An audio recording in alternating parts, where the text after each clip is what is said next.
This program features live coverage of an African safari and may include animal kills and carcasses. Viewer discretion is advised. Good afternoon. Look at this fantastic scene we have in front of us. It is thirsty work being a large mammal such as an elephant. This herd, this mixed breeding herd, have all came down to the dam to drink. So once again, everyone, it's a pleasure having you on board because it's now time for your live safari through the African bush.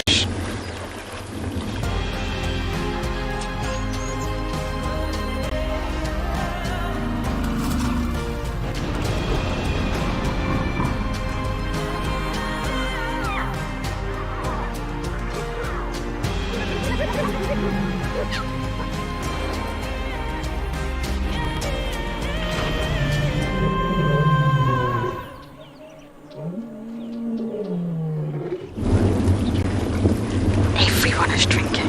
The youngsters, the mothers, the teenagers, and there's a big bull in there somewhere too. Wow, it's windy today.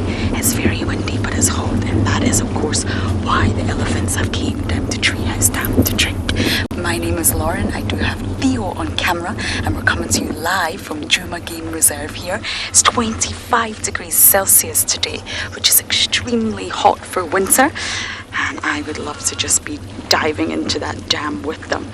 So we're not just coming to you live from Djuma. We have 5 different locations and 6 safari vehicles. So hopefully it will be a really exciting afternoon drive.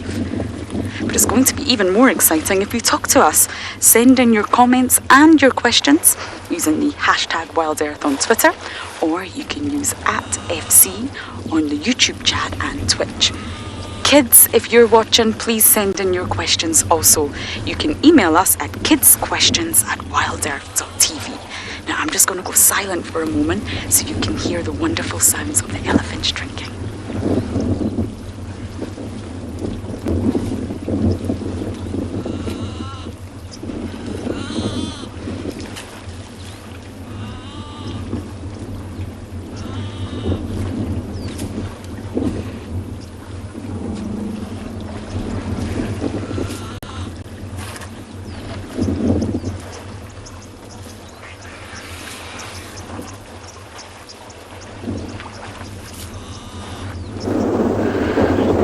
Good afternoon from a fantastic afternoon at Swala Kalahari. It is such a pleasure having you with me. My name's Dylan, and today I'm just going out and exploring. I'm going to try and find an artful for you, but it's going to be very tricky, but we'll give it a bash. But I just want to look at this incredible nest I'm sitting on. Now, some of you, before you panic, you're like, oh, why are you sitting on top of the nest? I wanted to give you a demonstration of just how solid and massive these nests are. And this is still a very small one for the species, the sociable weaver nest. And occasionally, I mean, you'll get 2, 3, even 4 male cheetah that we've seen at a time sitting up on top of these nests, and they actually scent mark on top of them and they use them as vantage points. We've had leopards on kills up nests like this. So they are immensely strong. The tree that this is in is a camel thorn tree, incredibly strong branches. So I think, you know, me sitting up here is going to make not one jot of difference to the existence of this nest or these branches. The thing that I'm marveling at while I'm sitting up here, and I've just got to say this, is that if you think of a nest this size, like I said, this is a very average size nest. One piece of material at a time collected by one bird.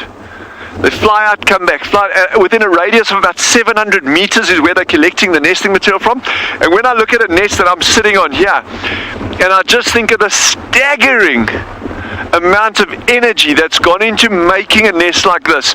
If you think in terms of the energy that the birds are burning, and the total amount of kilometers flown in order to get this amount of nesting material and make this, these birds would be earning Voyager miles a dime a dozen to produce a nest of this size. And I also just love the perspective. It's like, okay, now I know why a cheetah sits up here looking out for prey, because it just works.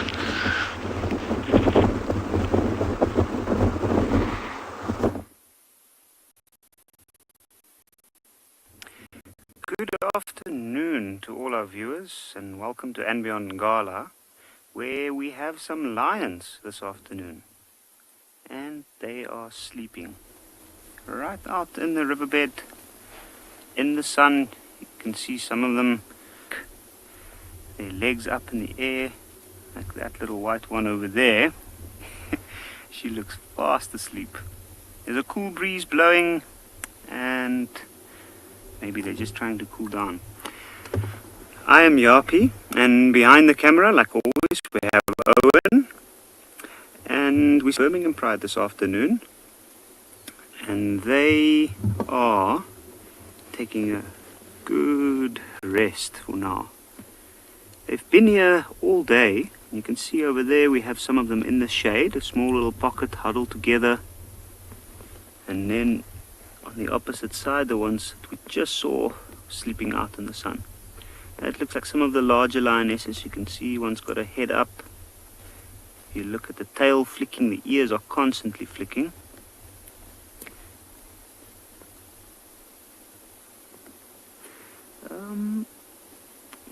All I can see is ears going. It looks like there's a lot of flies there bothering them. And I can imagine the way they've been laying next to each other, where they are together like that and quite warm. They must have been having quite a problem with the flies during this heat today. If we look back at these ones right behind them in the thick bush,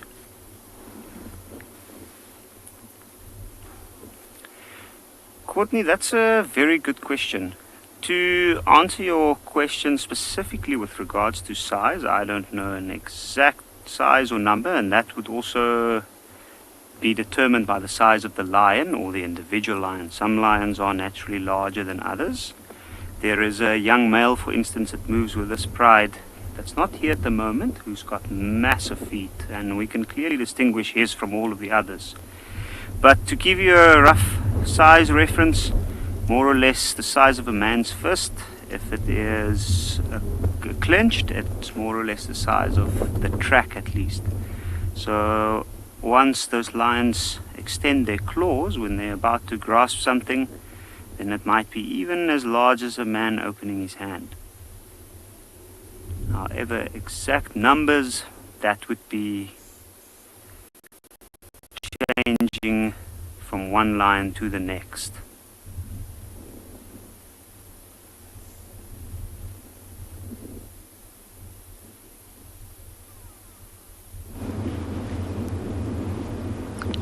As one of the most efficient drinkers on the planet, elephants can not only dig for their own water if they have to, the adults can pull up about 12 litres in one draw through their trunk.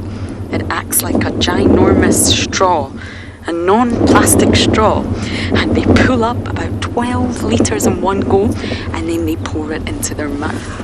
They're not very good at pouring it into their mouth. They tend to spill a lot, but the trunk can hold around 12 litres, which is a huge volume of water. And of course, they pull up water, pull up water, pull up water, so you can only begin to imagine the volume that's going inside their bodies. And they use their incredibly powerful trunk to do this. The trunk doesn't just function as a straw, it functions as a snorkel. They use it to communicate. They use it to comfort. They also use it to smell. They actually possess a series of 7 olfactory terminals, which have millions and millions of receptors, and they're said to be even better smellers, if you like, than bloodhounds. Elephants are just incredible. They can actually detect water up to 12 miles away. So they know this water is here from very, very far. So we're going to just sit tight and enjoy this magical scene in front of us.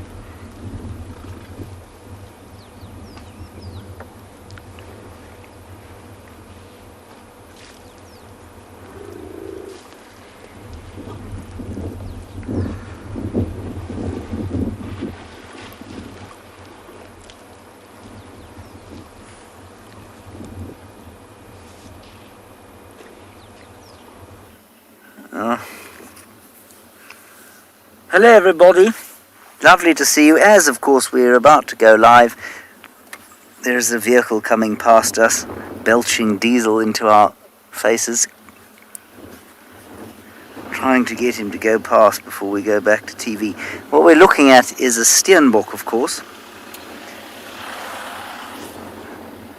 There we go. Is the Steenbok still there? Oh, look, it's flattened its little ears so that it becomes invisible. It's actually quite a cool sighting.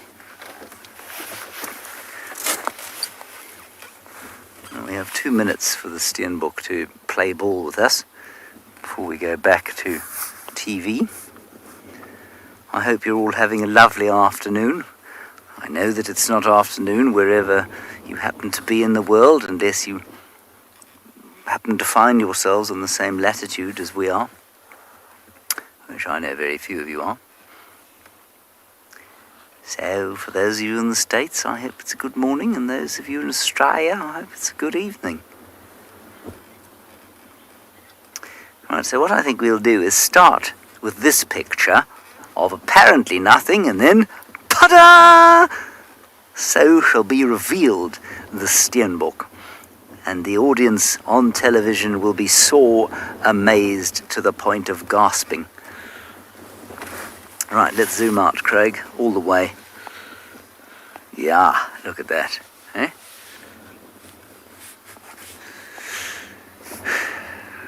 I'd say there's about a 10% chance the Steenbok will be there by the time we go back in.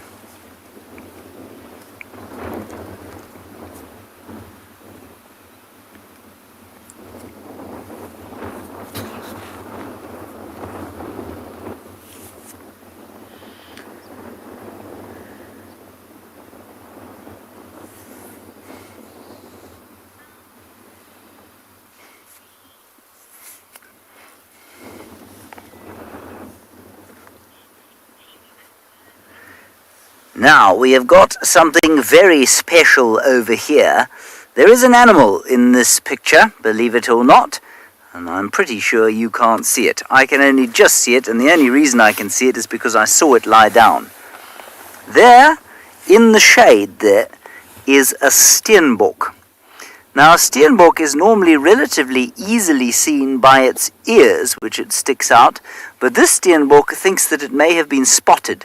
And so what it's done is it's folded its ears back on its head.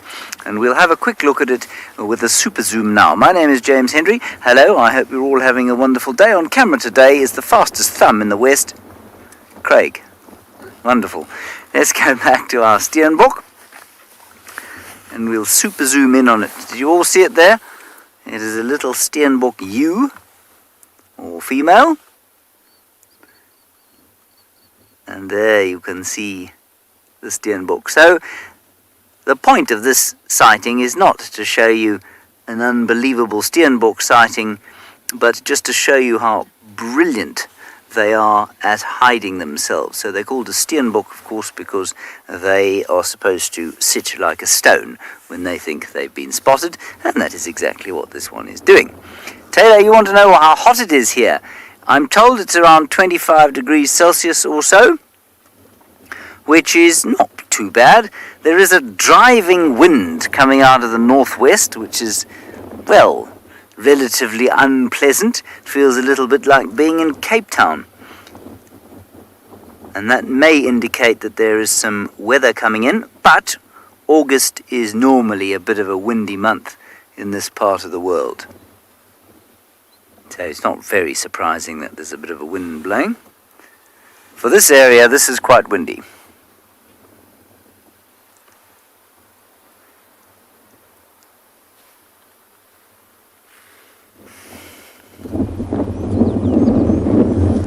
Our elephants have all vanished.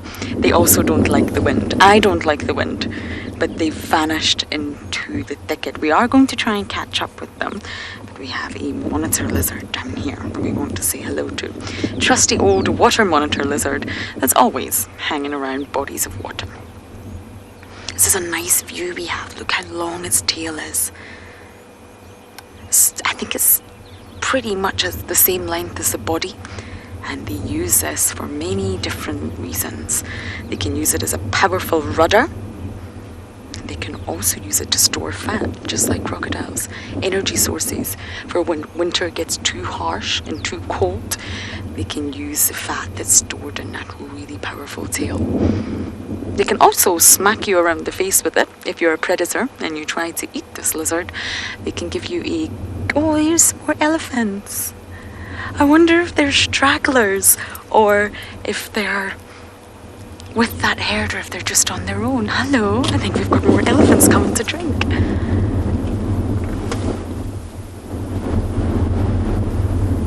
They could just be young boys, young bachelor boys.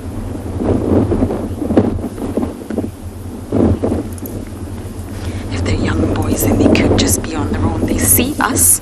They're probably a little bit upset that it's windy. Neil, you're asking how much water does an elephant need to drink? Oh no, they're going to go behind us.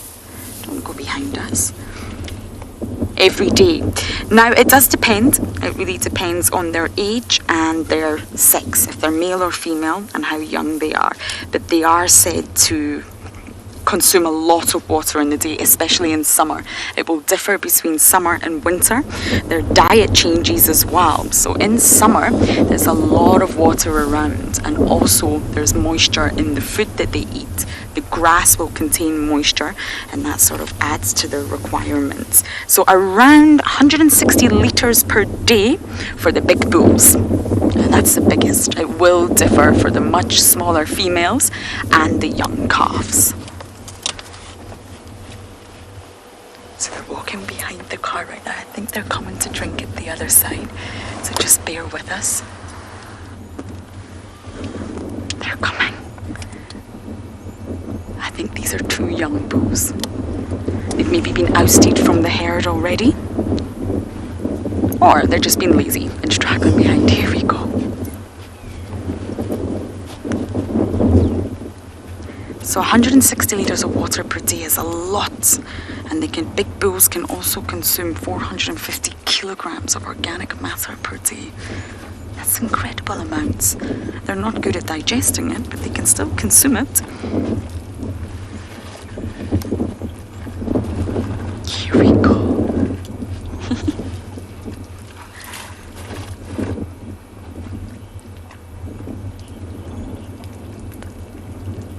Jacqueline, you're saying you love cheeky boy elephants. Me too. They have a very boisterous nature about them. They like to think they're bigger than they are, but it's all just for show. Boy elephants are just naughty. They like to cause trouble.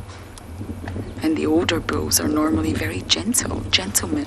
It's actually the females, the mothers, that you have to worry about. The mothers can be very sensitive and very protective of their offspring, of course. Oh, I'm thirsty watching these, but I'm still going to sit here and I may actually have a drink myself.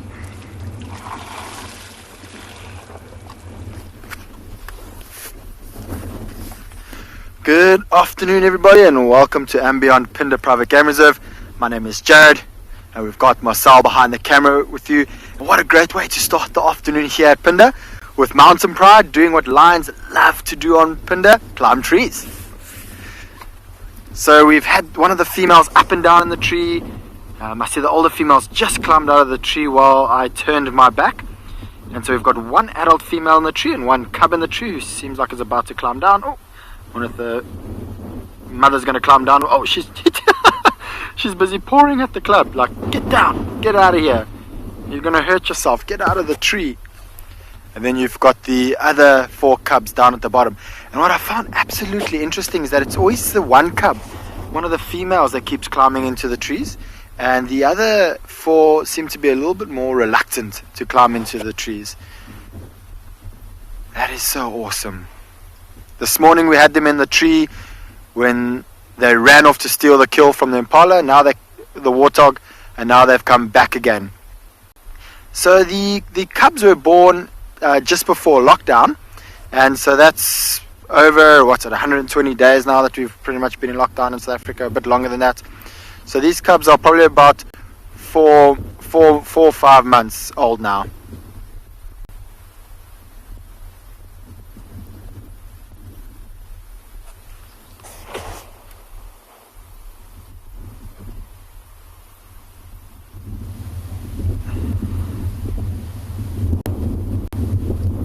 I'm hoping that one of the cubs see, if you look over to the right, you can just see the black tips of the tail of the mother sitting in the tree. And sometimes that, or cubs will use the tails to play with. And I've just got this image in my head of a cub jumping up, grabbing onto the tail and swinging like Tarzan. I think it'll be quite hilarious to see, but probably be a little bit painful for the female on the tree. But you can see the cub just below her is struggling to stay in the tree. I don't know. Oh, about to fall. No, it's got its grip again. I think it's trying to just rest up in the view of the tree there. This morning when we watched this exact cub in the tree, it sat in that spot and it wouldn't allow any of the other four to climb up. Every single time they try to climb, it would swat them back down. So we've got a leopard in the tree now, I see. Gee, she's just lying just like a leopard, although struggling to find a comfortable spot. And you'll probably find that is because she's got a nice full belly. Yesterday they were feeding on a big male Inyala. This morning they stole a kill from a leopard, a warthog that the leopard had just killed. And so her belly is quite full. So I can't imagine she's going to be able to lie in that spot for too long, because it's going to be quite uncomfortable. Seems like the cub is trying to reposition, but she's completely blocked its path further up the tree. Oh, having a little look at us. Let's see if it's going to climb down now. It's probably not going to do it too gracefully. No, thought about it.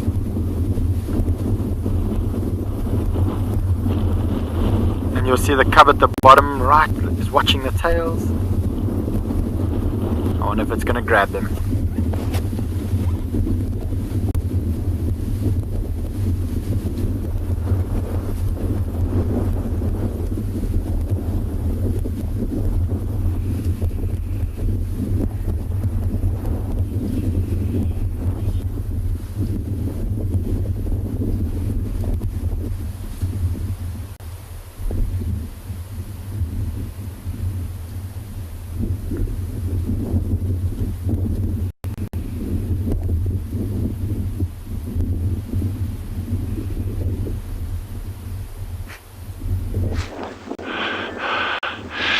I've got to show you something so incredible, so amazing here, which I absolutely love, and it never ceases to amaze me. You've got this very average sized acacia. In fact, it's a very young acacia of a camel thorn, but what I want to show you is look how densely packed it is with thorns. And typically your smaller acacias have got more thorns on because they need more protection, because they're more susceptible to predation. But the really fun thing that I want to show you, this is one tree in this massive landscape with millions upon millions of trees of all different kinds. But look what we've got. In the single tree, there's at least 2 different nests. There's a dove's nest at the top there, and there's a shrike's nest tucked into this little fork over here. So the point that I'm making is, on even one single tree, in such a small tree, there's at least 2 different species. It just shows you what else is actually out there that we can still find. So much to find.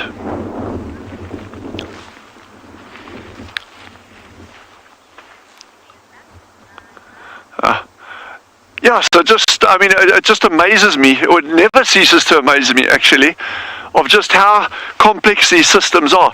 And I'll keep coming back to it. It's not about the individual bird. It's not about keeping a checklist of how many birds you've seen in your guiding career or your trips in Africa. I'm trying to understand what these systems are about, the complexity surrounding, and we'll never get there. But it's fun trying, and I think it's always far more fun doing that than actually just keeping a simple checklist and knowing you can rattle off the names of 500 or 700 or 800 different birds that you've seen in Southern Africa but know nothing about them.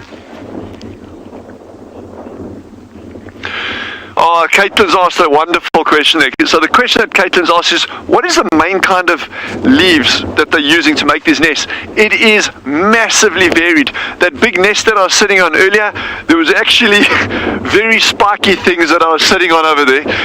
So they're using sometimes large branches, and if you look at things like lappet-faced vultures, secretary birds, they're using big, thick branches. Black eagles use twigs that are 3-4 centimeters in diameter sometimes. You have big branches. These little guys, these two separate species, you've got a dove's nest that is using very fine, delicate twigs, some of which are actually from these acacias, but they're not harvested off the tree, they're actually collected on the ground. And then this other, what looks like a shrike's nest to me over here, this little one over here, it's got lots of very, very fine, delicate material, mostly grasses. But even within that, you can get nests that are comprised of a number of different nesting materials, depending at what point the nest structure is. In other words, if you've got your main structure, they might be using coarser materials, and as they work into the bowl of the nest where the eggs are going to be laid, the material becomes finer and finer and finer, and obviously it needs to be, because it needs to be warmer and protective of those eggs.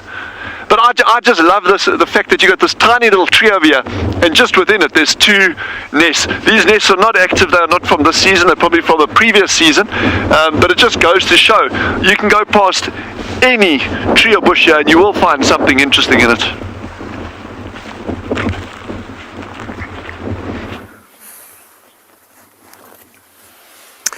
As you will at any bit of water. Here we have got a 3-banded plover, and this 3-banded plover has a partner or friend, probably a romantic partner, with whom they will make other 3-banded plovers. And what they're doing, both of them, is looking for little invertebrates. So anything, insect, spider, snail, they'll take whatever they can on the shores of the water. Their speciality is the shores of the water.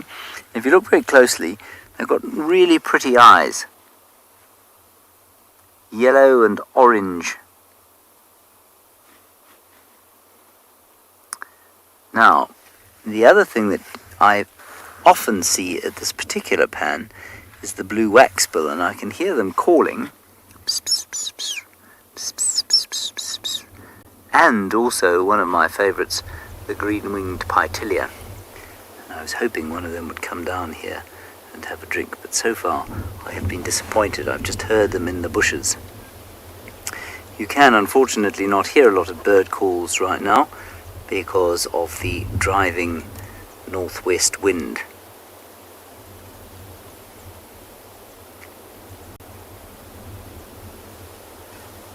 So I've been going from waterhole to waterhole, rather hoping that there might be an elephant or two having a drink like Lauren found, because it is quite a hot day.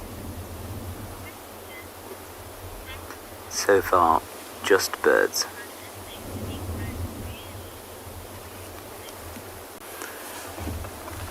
Simple, these birds will eat any kind of insect that is small enough for them to catch, basically. You won't find them going into the grasses and trying to catch things like grasshoppers or mantids or that sort of thing. So it would normally be little spiders, which are obviously not insects, they are arachnids, but they are invertebrates. Water spiders, mollusks, so sort of little tiny snails and that sort of thing. And then any kind of insect that happens to find itself on the shores of the water. So it might be little flies, maybe bees, maybe little wasps that come down to fetch mud or have a drink. They would be caught and eaten by this bird. And if you want an extensive list of what they eat, I can give that to you. Beetles, a lot of fly larvae, and then sometimes crustaceans, which would include little crabs, but I struggle to believe that they would find a crab in here. They might. And then small mollusks, so like snails, and worms, any worms that they might find. A lot of animals, invertebrate animals, will lay their eggs in water, and those will hatch as larvae, often in the form of some kind of a worm, and they'll eat those. And then there are other kinds of worms that you find that live as adult worms in the water, especially dirty, mucky water like this, and the 3-banded plover will devour those. You'll probably find that they've got a really strong constitution, that the digestive juices are very strong, and that many of the worms that they would eat would easily become parasites in our bodies. So if we were to drink the same water, we might do ourselves a bit of damage internally. whereas for the three-banded plover, it is not the case. It has evolved to make use of potentially harmful organisms to big mammals.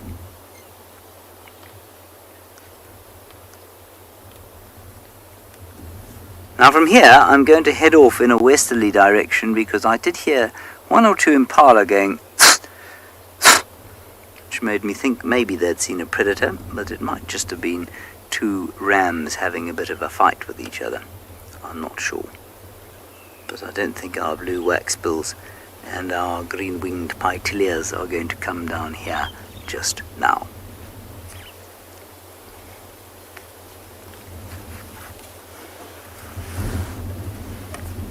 And so on we shall go. Well, just quickly, sorry, let's have a quick look up there in the top of the tree. There are a whole lot of starlings. And those starlings, if you listen very carefully, are a mixed flock. They're making two different kinds of calls. You'll have heard that. That's one of them. And then the others are going.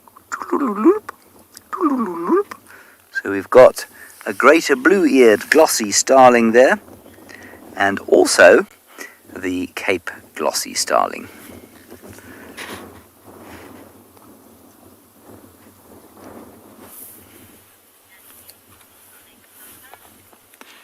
So we have found a couple of impala rams that are sparring, but also being quite vigilant. There have been lions walking through the area this morning. Maybe one of their number was taken by the lions. He saw that they had a bit of a belly full. But it's interesting to watch them nonetheless. We've come down to the low areas in order to see what's happening closer to Leopard Dam. Hi, I'm Mike, and behind the camera is Gert. And as you know, we are here at Ecotraining's Pridelands Conservancy, and we're glad to have you here. As you see, we are just looking at these impala rams, and they are half fighting but half freaking out about something in the distance. I'm not sure what they've spotted. We just stopped with them to see what it is exactly that's got their attention. Remember, when they are sparring like this, they become very, very vulnerable to predators. I don't see any movement, but this impala on the left is definitely incredibly alert. You see its posture leaning forward, and every now and again you hear the sharp exhalation of air. Let's see if we can hear. Oh. There they fight. Short, intense bouts at the moment, and slowly the intensity rises and rises until usually there's a victor that then chases the loser off. But you see, they have to. There's no other rams around here that I see, so they have to be very vigilant. So they fight quickly, intensely, and then they stop and they look all over. I almost feel like they're just alarm calling to make any predator that's around think that it's been spotted and hopefully leave. Or maybe it's trying to distract its opponent. I don't know. It's very interesting. I'm not going to move. Play out. It's very interesting what's going on. I wonder if they're going to continue fighting.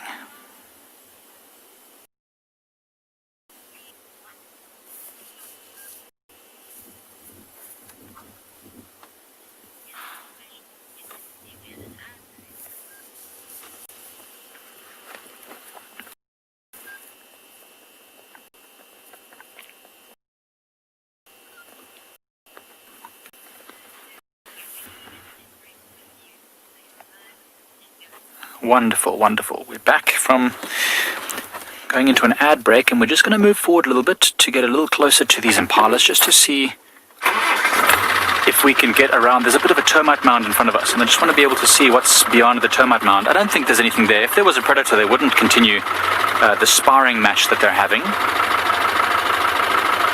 I'm also just going slowly and carefully. I don't want to disturb them. They're quite focused on each other right now. It would be great to be able to get a slightly clearer view of what's happening, so we don't get to see these fights too often. Is that all right for you, Gert? I think it's going to be okay.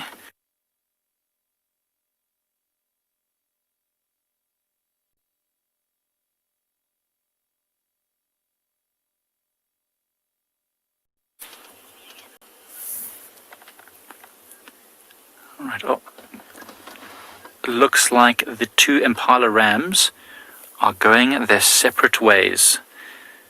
They've had their little tussle.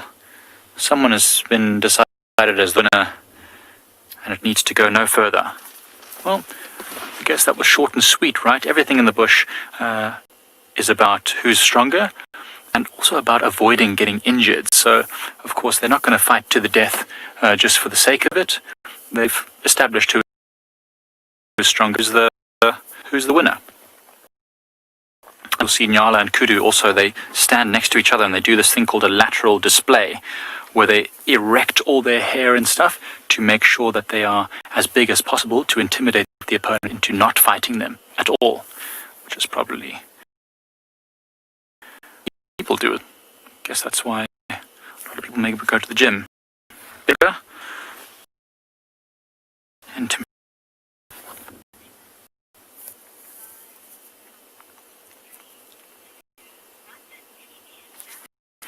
welcome back, everyone. Well, the two impalas did end up moving off. They disappeared one into the drainage line and one up into the hills here, and whatever it was that was disturbing them, I think it was nothing, to be honest. I think it was just the wind. It's going to get windier. By 11 o'clock this evening, the wind is going to be a gale force, and it's going to continue the whole day tomorrow. So most of the animals, I don't know how, they maybe can sense these kind of things. Rosalind, the horns of an impala are very, very strong. It's bone inside of a keratin sheath. So our hair is made of keratin. So when you compress that keratin, and it becomes quite hard and resilient, and that covers the outside of the horn, and it's like a bone, it's very strong, and if it breaks off, it'll never grow back. So it has to be very strong because they do this fighting all the time. So Rosalind, it's quite strong, it's quite tough. It won't break off easily. And it takes a long time to grow. An impala ram will probably only be fully grown and horns as big as possible at about 4 years old.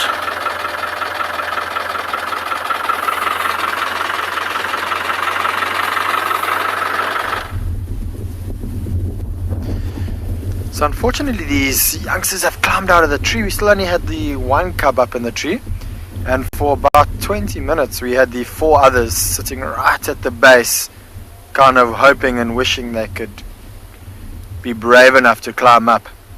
And then when the 2 females climbed out of the trees, I think that the youngsters decide best not to tempt fate.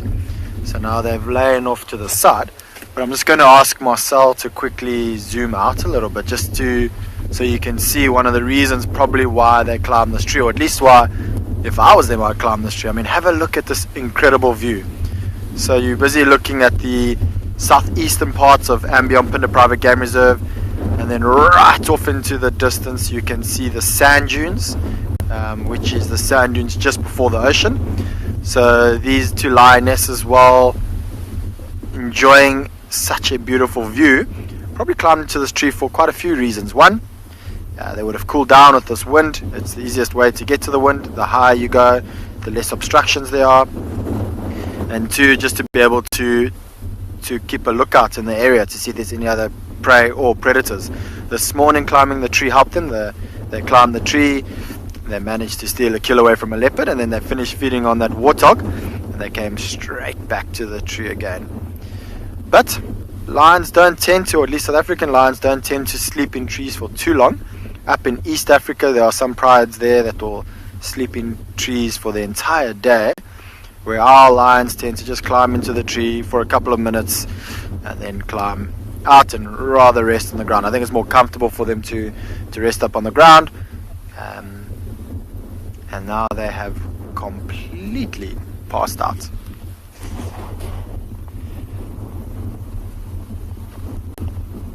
It's so special. It's one of the things I love about the lions here on Phinda. The North Pride, so we have 3 prides on Phinda: Bayala Pride in the south, Mountain Pride, which is the pride that we're with at the moment, or at least half of the pride that we're with at the moment, and then the North Pride. The North Pride don't tend to climb trees too often, but Mountain Pride climbs trees a lot, and Bayala Pride climbs trees a lot. And what I find amazing is that neither of these 2 prides are related at all. So it's not like it's learned behavior that the pride split and they continued on doing that, because typically in South Africa you don't see lions in trees that often. but our lions seem to climb trees whenever it might be possible. And I'm not sure exactly why ours do it and the rest of the ones in South Africa don't. Yeah, their hearing is actually, you'd be surprised. So although their heads are down, if I was to, and they're sleeping at the moment, if I was to step out of the vehicle and just the sound of my feet on the ground and crackling on the sand or the grass, that would wake them up completely. So although they do go into a bit of a sleep, they still are aware and they are able to at least hear anything that's around them. Because if they had to shut off all their senses completely, and this would be when they're very vulnerable, and it could mean that another pride of lions or another male could come in and potentially injure or wound one of them, and B, they could miss the opportunity for a meal. Although on quite a few occasions I have seen lions sleeping like this, and a warthog busy minding its own business pretty much walked straight into lions and stopped like 2 meters ahead of them. I think fortunately he was downwind and wasn't making too much noise, and then stopped instead, and he was freezing, and then you could see him slowly start to backtrack, and he managed to get away, and only once he ran off at the last second did the lions wake up. So sometimes their hearing still catches them off guard from time to time.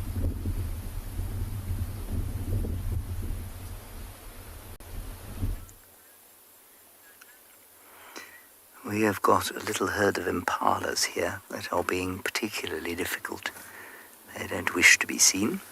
Now, it's quite possibly a result of this wind. You go back a bit.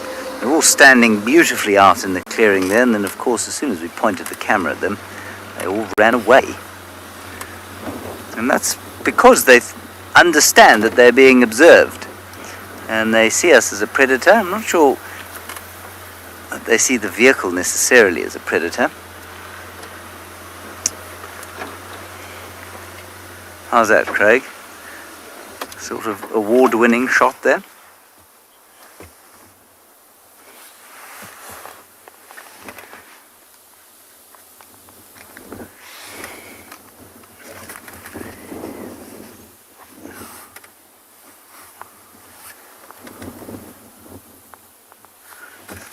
A much better shot now of them, and they feel much safer in the woodlands, but again they can tell that they're being watched, and so they've moved off.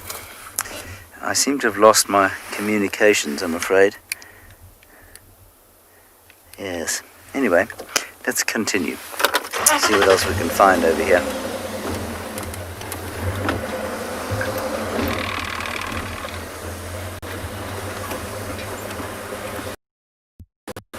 What we're going to do is just kind of wind our way along here. We did hear, like I said, I think it was probably that group, and I suspect that they were fighting with each other. But we'll just wind our way slowly through here and then head towards some big clearings on that end of this reserve and see what we can find.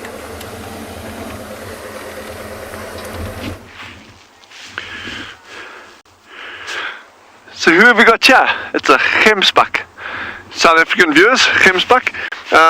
Many other people know it as an oryx. This is an old one. It's a bull. I'm just going on the thickness and the length of the horns. Not a particularly old one. The teeth are not in bad condition, but they are wearing down a little bit.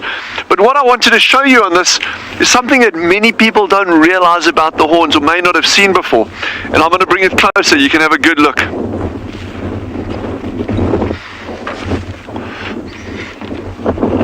You got that, David? Yeah. Okay. What I want you to show you is look at how fibrous the horns actually are. Look at that. You know, you think of these horns as just solid, but they're not. And they're actually, these fibers are actually very, very tough. I can't even pull that off. I'm battling. And they've even got oil inside them. There you go. Look at that. So that's essentially the same as your fingernails, same substance, keratin, and we know other substances that are the same as this, or other animal products that are the same as this. But yeah, that's just out of interest, just to see that, and it's really nice. And if you compare it, so this is probably our hyena that's been biting this one over here, but if you compare it to the other one, There's one that hasn't been frayed off on the end yet. But it's just really nice to see that. So these horns as well contain a lot of oil inside them. And those of you who are actually interested in making walking sticks or anything, Rachel says I always show you the cool stuff. Thank you, Rachel. I don't know about that, but I really appreciate it. Thank you. Those of you interested in making walking sticks, you can actually, because of the oil in these, you can actually bend these. If you warm them up, you heat them, you can actually bend them into different shapes. It's quite an art, quite a process, but it is fun, and it's because of the flexible nature of the horns, the keratin in them, and the oils that the horns contain. But I just love these things. I mean, what a remarkable shape. And designed for fighting, eh? No frills, no funny edges on these things. Just, this is purely designed for fighting. That's why they're long and straight. We're going to put him down.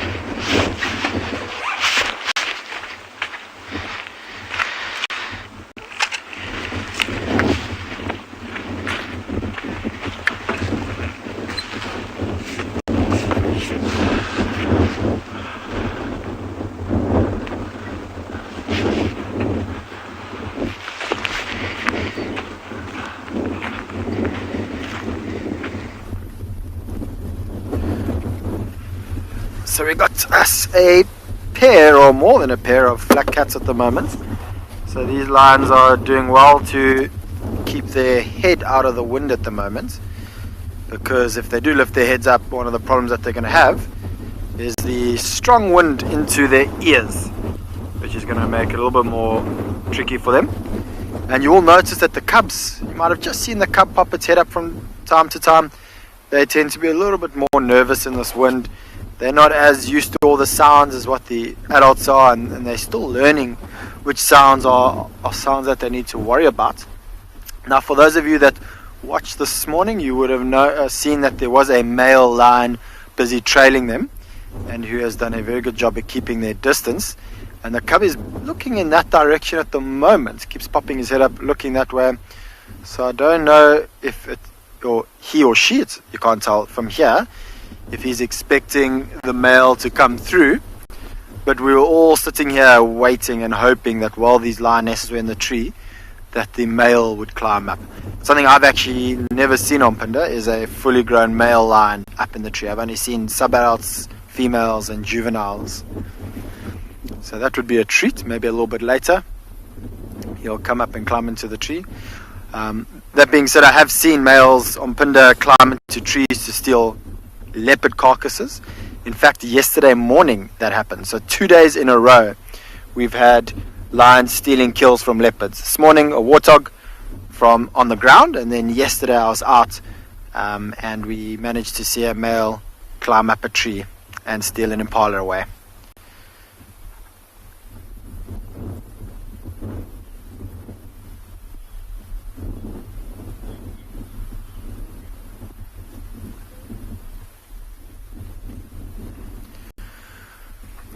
Alright, so we here, the lions are all out on the ground and just trying their best to stay out of the way. One of the youngsters is busy looking off to the left. We're hoping that the male that was with him this morning is going to come this way.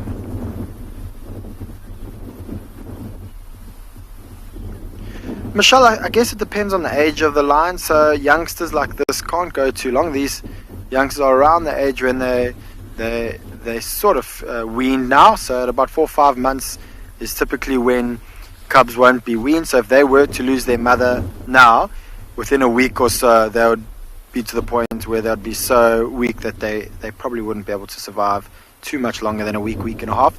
An adult lioness like we see here, it depends on how much they ate, I guess. So if they have a very, very full belly, we've seen lions go, well, that we know of, up to about 2 weeks before without feeding. But ideally, they want to make 1 or 2 kills a week. You know, that they don't want to push it. And the problem is that the hungrier they get, the more desperate they get, the more energy they use to try and hunt. And when they become desperate, they don't take all their chances. Whereas a lion that has a full belly, when they're busy hunting, they can take their time. There's absolutely no rush.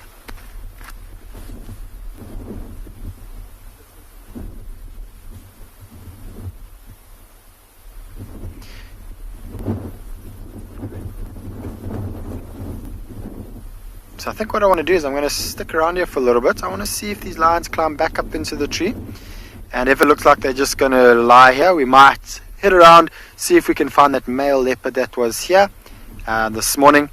See if he's maybe gone back to that warthog carcass, because often after lions finish feeding, and they finished feeding about half an hour ago, the male leopard would come back to see if there's any bit of meat left.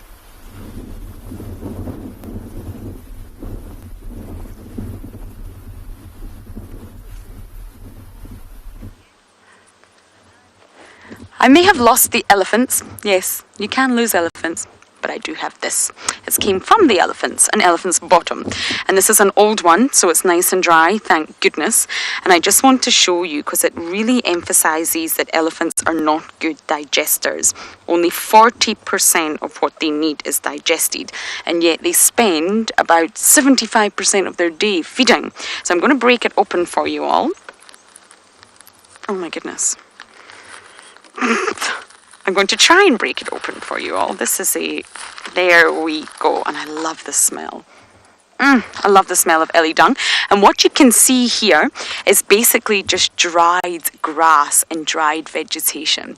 And that's because 60% of what they did eat was not digested at all, and it's came back out. So it's very fibrous, this dung, and the older the elephant, the poorer the digestion. So it goes from being 40% to about 30, even 25%, and much, oh, don't blow away. Oh, half of my dung ball just blew away. But this is a habitat for all sorts of organisms. They can live in here, they can also feed on this, and I'm talking mostly insects. And the nutrients, there will be some nutrients in here, will actually get absorbed into the soil. And the whole sort of nutrient cycle will start once again. So elephant, their diet does change through the season, but they normally consume about 5% of their body weight, as do most mammals. So you can actually light this with a lighter. If you wanted to, I do not have a lighter, and it burns very, very slowly, and the scent can actually deter mosquitoes. So if you don't have any citronella and you're being bugged by mosquitoes, this is the answer. Put it outside your room, light it, and it will deter all the mosquitoes and, of course, smell absolutely wonderful. So I'm going to throw this back to where it belongs and continue bumbling.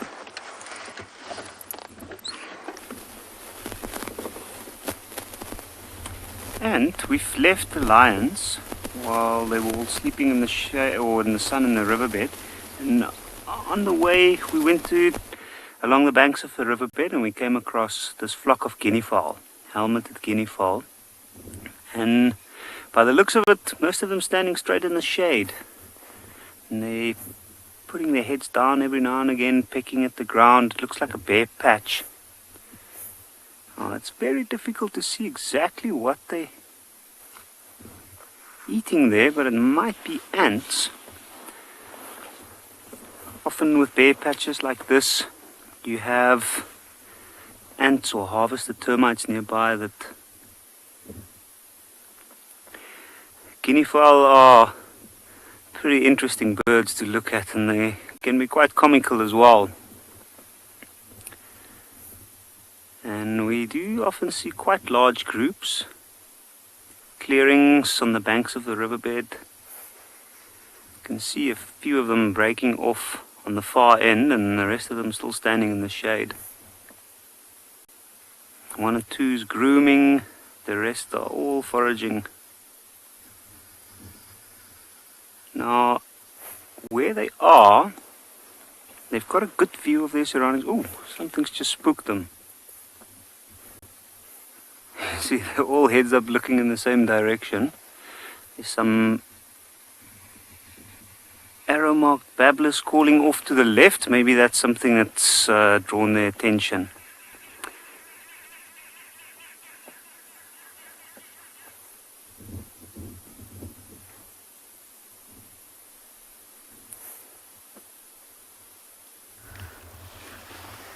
We have got here a little squirrel, a Smith's bush squirrel, aka a tree squirrel, the only species of squirrel that we get here. And this particular squirrel was eating a marula nut until about a minute ago, and then it dropped the marula nut on the floor. But what's quite amusing about this particular sighting is that the squirrel is perched on a very sharp piece of a marula tree, and every so often it looks like it's going to be blown off. Somewhere in this tree it will have a hole in which it sleeps. It may even have a couple of friends that live in the same tree. But right now I think it's just enjoying the sun. Vicky, they make a loud alarm calling chittering sound when they're in danger. It goes something like this.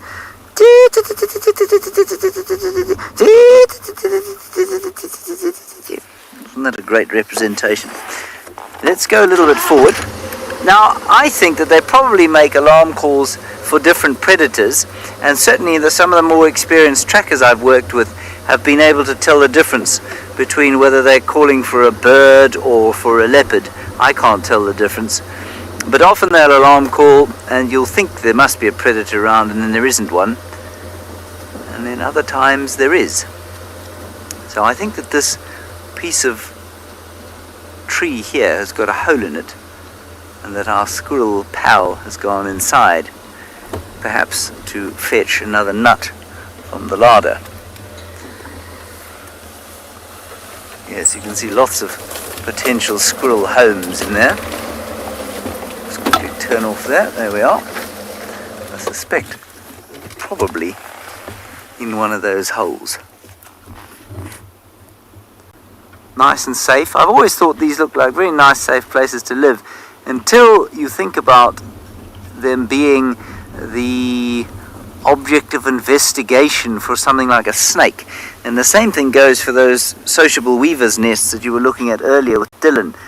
You know, they're very safe and sound from just about everything except a marauding snake, in which case they become a kind of den of death, really, because there's nowhere to go. If a snake goes in there and there's something in there, there's no way to escape.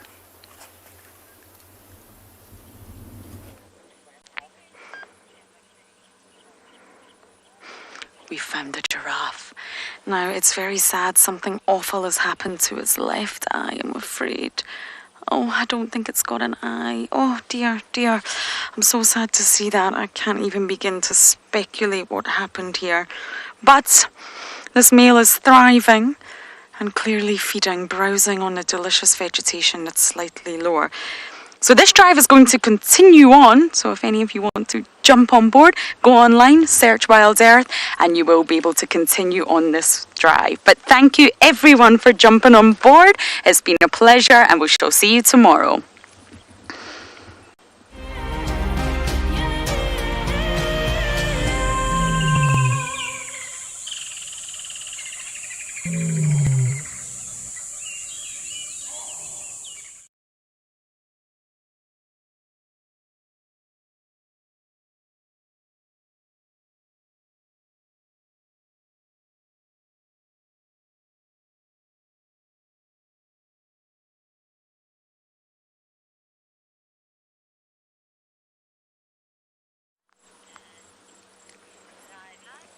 Good afternoon, internet viewers. Welcome on board your live safari. If you haven't already been on board, my name is Lauren. I have Theo on camera, and this is a very upsetting scene. I did not realize until we came across this giraffe what is actually happening.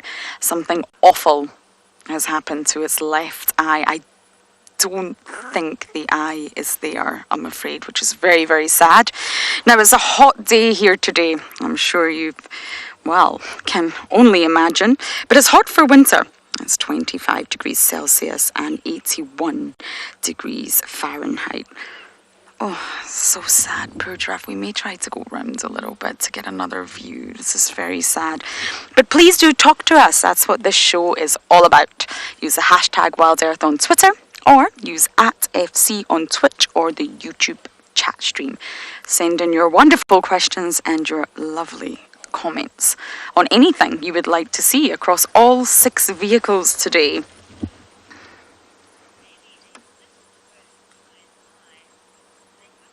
Zephyr, you're saying maybe a cyst burst. I actually don't know. I can't have a... I lost my words there because it's slightly disturbing.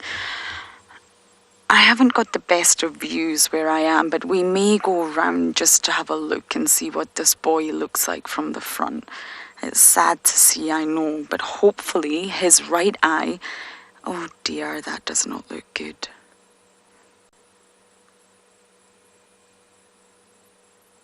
Possibly, Zephyr, possibly. I think that's what we're going to do. I don't like seeing animals injured, but sadly nature is nature, so I think we'll go around and possibly try and get a little bit of a nicer view of this boy and try and figure out what's wrong. Okay, that's exactly what I'm going to do. I'm going to go around and hopefully this boy's right eye is absolutely fine.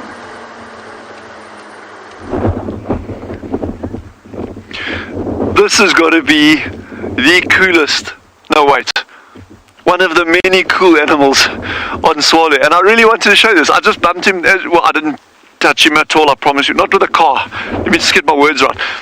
I saw him flying across the road and landed, so I stopped the car and I went and I picked him up.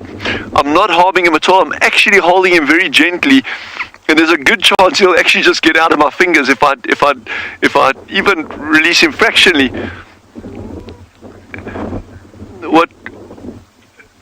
What happens here is he actually bends his legs right over, and you can see those incredible spikes along the tarsus over there, and he actually uses those. If anything grabs him, that's what he's trying to do now. If anything grabs him, he actually puts his legs right over. These joints will be almost at his head, yeah, and then he kicks up incredibly powerfully. And those spikes can actually injure a bird or something in its beak. So he's actually pretty tough. But the beautiful thing about this little guy, and he really is stunning, he is probably, in fact, without a question, the best weatherman on Swallow. This little guy, when he starts calling, he makes this high-pitched, like buzzing sound. You know the rain's coming. He won't tell you how much rain, but neither will our weatherman. So, but if he starts calling, you know the rain is coming. There's no question about it. I'm actually still so surprised to see him out at this time of the year. So this is a really nice find, this one. And he's gorgeous, hey? Hey, little guy. I think we should let him go. What do you think? Yeah. Off you go. I mean, how beautiful is that, eh? And now he's like, alright, well, I didn't get eaten, so it can't be all that bad. Mrs. Lapwing says she loves his striped eyes. Those eyes are gorgeous, eh? So everyone's going to run out and get striped contact lenses now. Don't do it, folks. It's not worth it. You see, now he's like kind of settled down. There's a lot of insects that do that. That initially when they're caught, they try get away, they try struggle. And a very, very nice example of those, and some of them just like actually pretend they're dead. Like a lot of your weevils do that. If you bump a weevil, you know those are ones with a long nose like me. You know, if you bump them, they like fall onto their side, and then I kind of like fold their legs, tuck their legs in, and you actually think they're dead. But they're not. They're just shaming death, or thalatosis, whatever it's called. And but then you get others that struggle. But sometimes when they realize, well, there's actually nothing happening to them, they're like, okay, cool.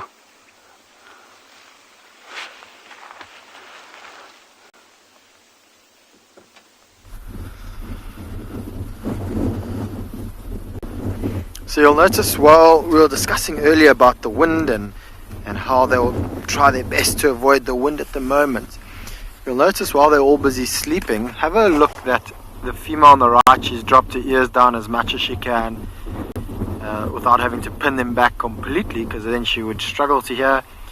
If you look at the cubs in the back, the ears are also slightly pinned down. And the reason why she's doing this is that if her ears were pricked up like they normally are, they would just act as a funnel for that wind to come straight into her ears, which would make it very difficult to listen. And also what's quite typical with wind is that then they won't face their ears directly into the wind when they do rest like this. Because just like having the ears up, if you had to face those ears straight into the wind, which is coming from behind her, that wind would also funnel straight into the ears. And just like what we've discussed on quite a few occasions with leopards, this lioness is also doing something which is quite smart, and the other lioness, which is a little bit in front of her to the left, also facing the exact same direction. So what's vitally important for them is to have that 360-degree awareness. So nothing's going to sneak up from behind. With a strong wind like this, there is no chance that anything can move behind her without her smelling it. They do have a very keen sense of smell, and so she will rather look and face downwind, because the problem is if with a strong wind blowing from behind her to our left, she'll actually battle to hear anything moving downwind from her. So it'd actually be very easy for something, whether it be the male or an antelope walking by or another predator sneaking on by, it would be very difficult for her to hear what's downwind from her.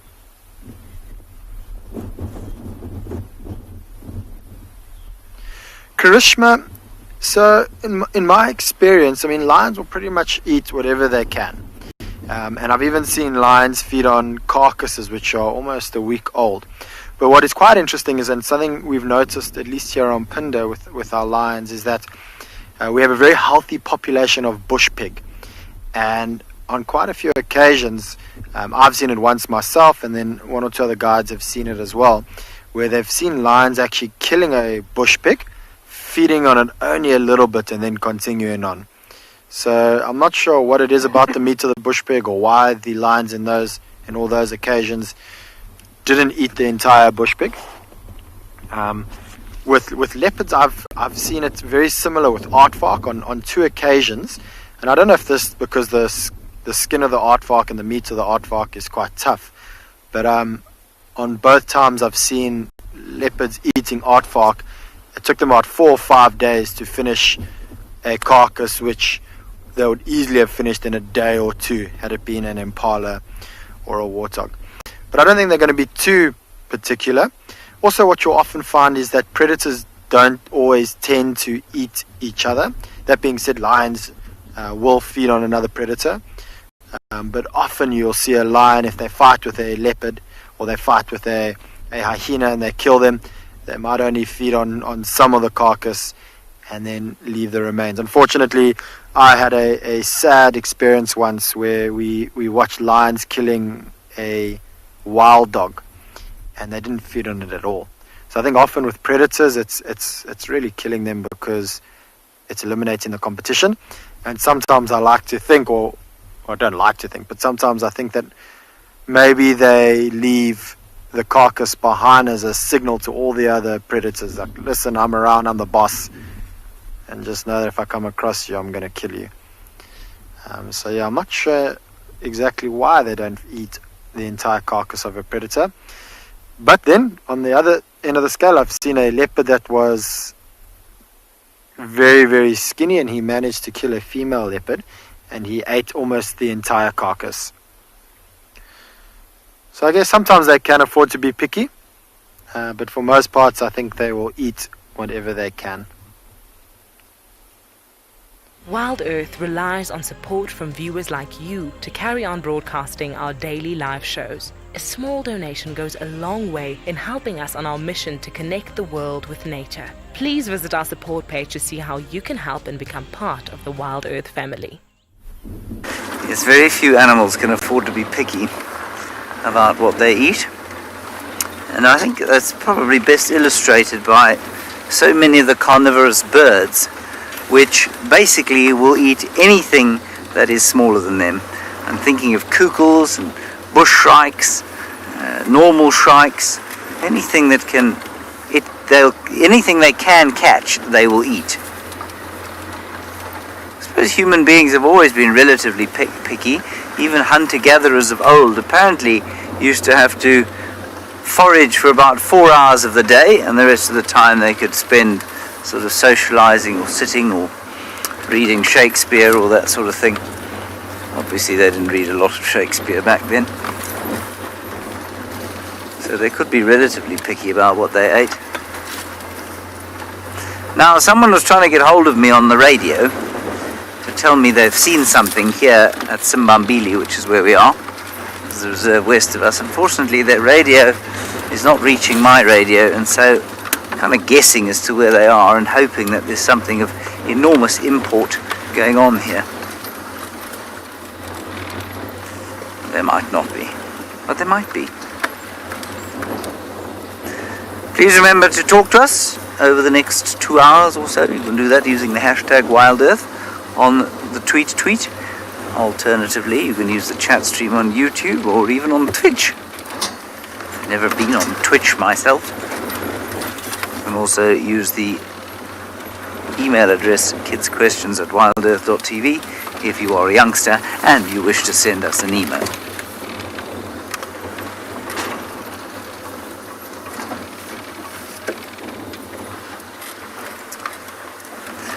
Hello Spats, you're wondering about where bush pigs range in South Africa. Bush pigs you'll generally find in moister areas than this. You do get them here. I have not seen one on this reserve. I've seen them in the area once or twice, but generally where it's a little bit wetter. And so you'd find them, I suppose, further south and a little bit more towards the west. Forested areas, they like forest. They're not really a savanna species. So in the Mara, for example, we used to get them we'd find them all over forested areas up around the camp, and then once you got down into the valley, you didn't find them anymore.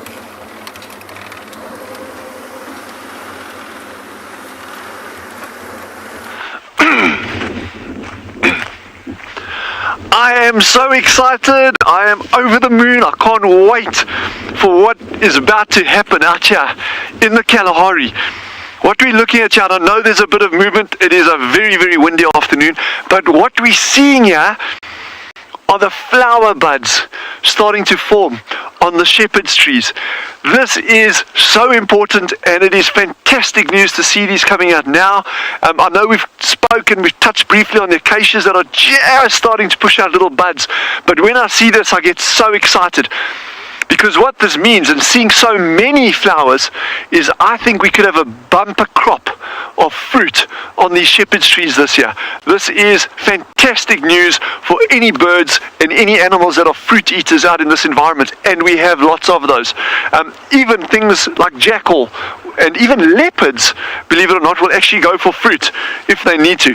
So this is really good news, and what I love about these trees is we've got a family of butterflies here called the whites, the Pierids, and there's at least 8 different species of this group of white butterflies that actually survive almost exclusively on these trees. And as these trees are starting to get greener now, the flowers are starting to come out, I think we're going to be in for a really, really good butterfly season here as well. And I've touched on it very, very briefly before. We're up to, I think, 66, 77 species of butterfly here. So what? Mrs. Lapwing's asking if it's a succulent. Mrs. Lapwing has just asked, is this a succulent? Very, very good question. It's not a succulent, but I can see exactly where you get that from. The leaves are actually very fleshy, but it isn't a succulent. But it has a phenomenal storage capacity underground over here.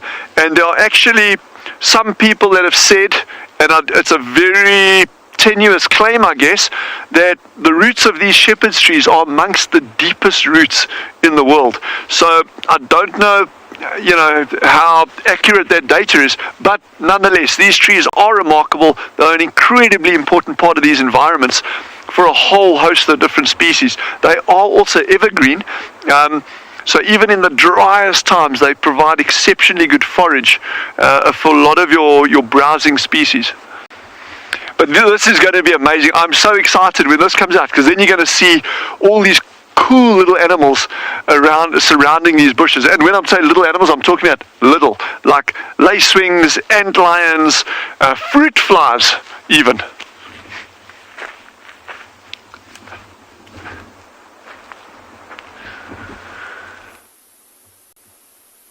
So as we continue along the Timbavati riverbed, we've come across this herd of elephants, and they're busy trying to have a drink. You can see some of them look like they are really enjoying the cool mud around the edge of that water hole. And a couple of them flat down on their side. So we used to have a large pan, but now coming towards the end of our dry season, most of the water in this area have been drying up. But a large herd of elephants like this has been probably spending most of their time along the banks of the river today feeding, often come down to these little pools where even though there might not be water, there might be mud. And little ones like that one over there is usually quite excited about this event.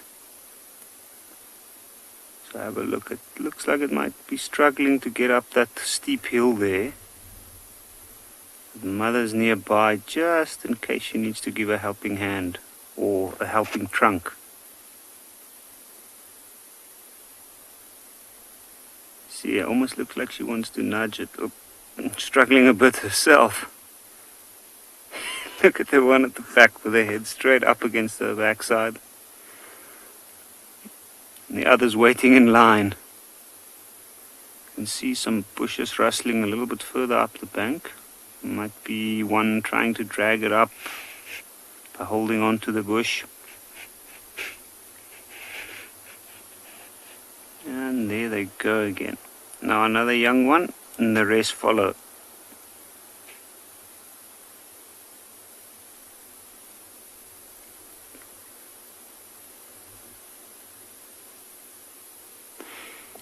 Averil, do elephants have knees? Oh, do elephants ever sneeze? Sorry. They do. I'm not sure if you can call it a sneeze specifically, but I'm very sure they do. They do have a very sensitive organ that they use, which is the trunk, and they use that kind of like a hand to pick up things. They drink water through it. They often stick it deep into bushes to try and get to the sweet leaves. And when they do that, there's often dust and other particles that go up their nose. And being as sensitive as it is, I'm sure they sneeze to get rid of some of those unwanted dust particles. So have a look at that little one. It looks like it's trying to loosen up some mud there. Maybe it's trying to get to... Oop, looks like it was in a hole.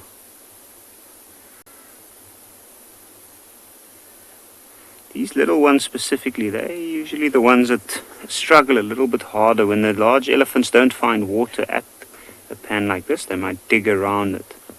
And often if the water's deep down, they dig those holes so deep that when these little ones come around, they might even disappear inside it.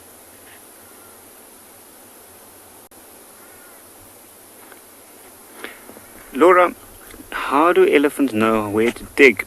They have an incredibly strong sense of smell, and they have been known to smell water as far as 2 kilometers away accurately. So as they move along the Timbavati riverbed, they look for the areas where the sand is lower and closer towards the water table, and then from there they start digging.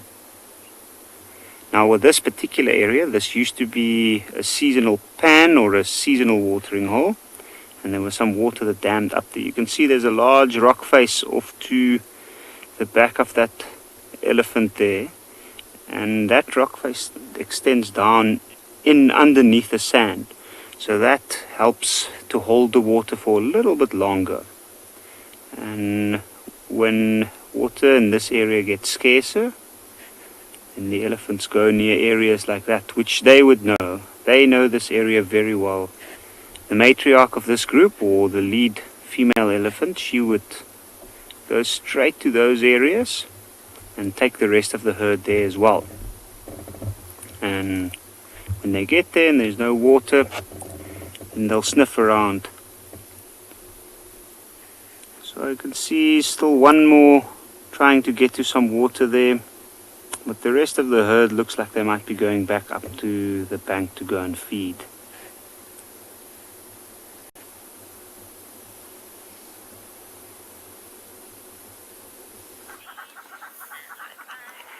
Right, what we have here is a fuquilia. There's a big flock of them that you can see flying across the screen there. These are red-billed quelea, probably the most abundant bird in the whole world, sometimes occurring in flocks of over 1 million birds. In the right season, following the rain, very strongly following the rains, you might find up to 300,000 of these birds in an average size flock, or more than 1 million in a large flock, which is pretty incredible. And in the breeding season, when all the chicks first hatch, you can find that a population in southern Africa alone might number more than 1.5 billion of these birds. They're absolutely amazing to watch, and they can be quite devastating to crop farmers. And their numbers are nowhere as high as they used to be, because they were persecuted.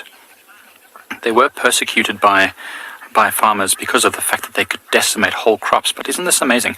They don't even look like birds when they're doing that. It looks like, I don't know, insects or something, scratching around in the seeds, because now the grasses are getting very, very dry. All the seeds are cracking open and falling to the ground, and these birds are collecting them.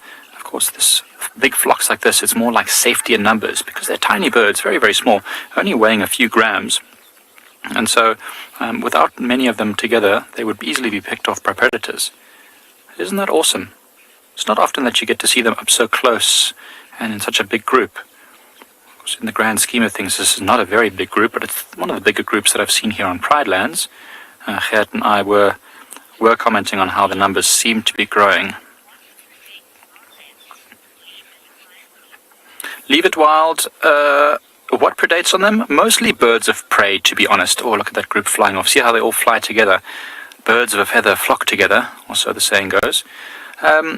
What feeds on them would mostly be birds of prey, especially falcons. We've seen quite a few falcons flying around at the moment. Lanner falcon we saw today, which is an amazing bird. Very fast, catches these things on the wing. And small predators like caracals and servals would probably hunt them as well. An African wildcat. Snakes, not at this time of year maybe, when there's not so much snake activity, but many small predators would catch them. But I think mostly birds of prey, and mostly caught on the wing. We saw the other day, we filmed and there goes the big flock flying off. Amazing. I love the sound when they fly off. It sounds like an engine starting almost. And see how they've all gotten a spook from something, and they're sitting up in the trees. They'll wait there for a few moments, and then once they relax, they'll all come back down and start feeding. Unless the feeding is over, there they all go. Wow, that's awesome. Unless the feeding is over, in which case this huge flock, I mean, there must be a few hundred individuals there at least. All right. I just want to show you quickly what they look like up close. So right now we saw them in the non-breeding season, and they just look drab like this. The male's got a red bill. That's where the name comes from. But in the breeding season, they're much more bright in color. You see the male gets this bright red head and black mask, and that's very, very easy and distinguishable. But awesome. Very, very cool to see. We don't often get to see so many. Nice.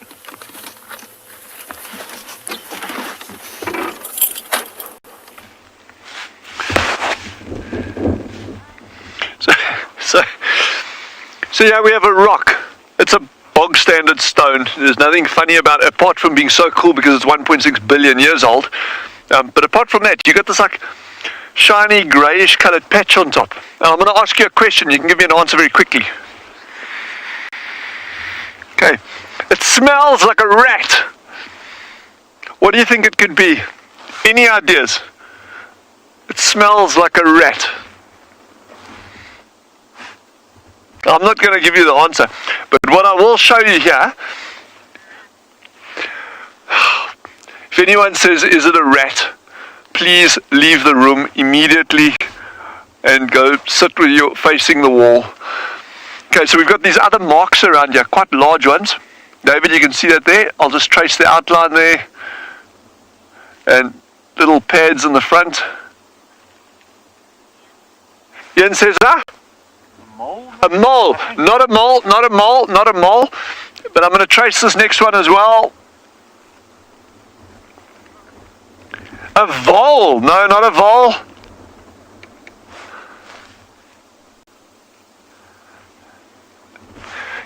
Okay, let me give it another clue. It's a rodent. A rat is a rodent. So there we go. So a lot of people are sitting in the corner. Good for you. Well done. Okay, I'm going to give you a clue. It's black and white. Now that clue is in black and white. You can do it. Take your time. You can phone a friend. You can ask the audience. Or you can go 50-50. No pressure. So this is scent marking on top here. So you would imagine it would be a fairly large rodent, because I mean if you think of a normal little like ratty mousy kind of thing would be down here, so why would you jump up onto a rock? So it's a fairly large rodent that we get here. Should I just tell you what it is? Because this is... Susie! Susie has hit the jackpot. Susie says a porcupine. Well done, that's exactly what it is. So these weird little tracks that I was kind of like marking out over here, it's a porcupine that's come all the way from this direction over here through there, scent marked on top here. They don't have to climb up, because obviously, I mean, they stand about this big. So they just literally walk over here and they actually urinate on exposed things, typically stones and little mounds of harder sand in it. But this is very, very diagnostic of porcupines, and it's got that classic rat or rodent smell. And I would still strongly recommend that for any of our young viewers that are watching, please ask your parents to get you rats for Christmas, because they are just the best pets, and they're very clever and they're very cute and very cuddly. But so we've got something else special that I'm trying to find this afternoon. It's a really cool animal. We've looked for it before. We haven't had a huge amount. In fact, we haven't had any success. But stick with us in the next segment and we'll see what we get.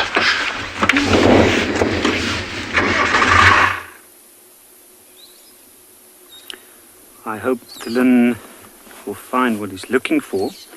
Now, the herd of elephants we had earlier has gone up the bank and they've disappeared.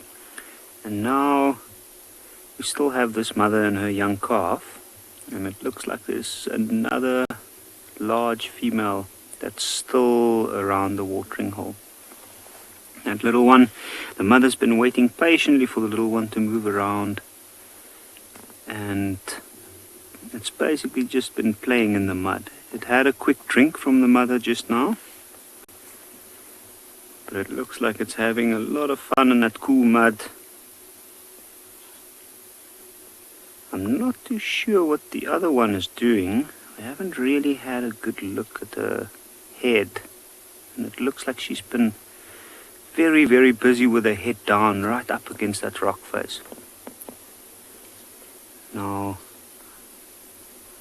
my guess would be that she's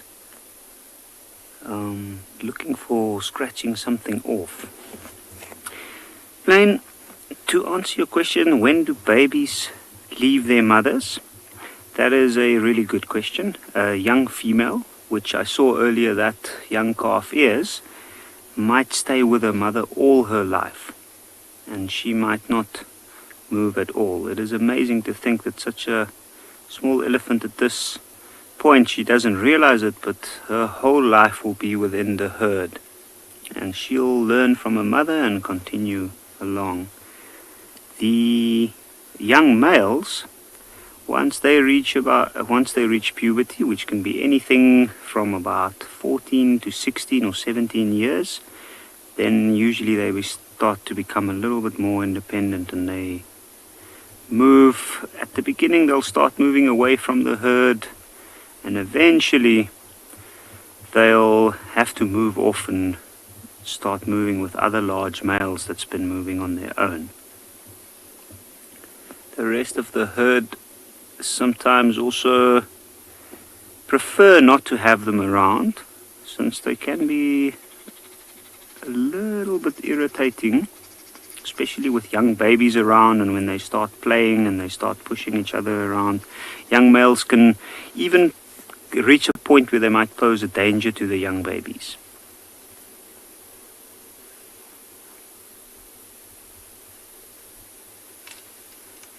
it looks like that young one's back at the mud. You can see it slipping every now and again. Oh, going a little bit quicker to catch up.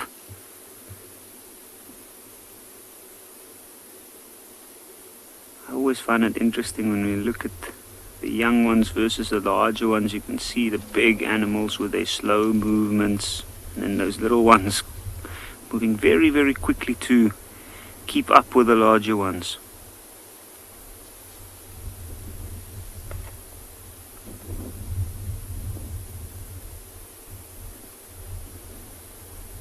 It looks like it's in quite a playful mood.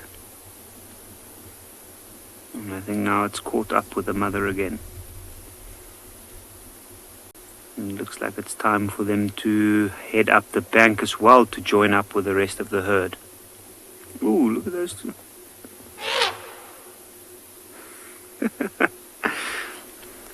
And I don't actually know what the purpose of an elephant's tail is specifically, or if there is a specific purpose to the tail. I do know that it is an extension of the spine, and it's got quite long hair at the tuft or right at the tip of the tail.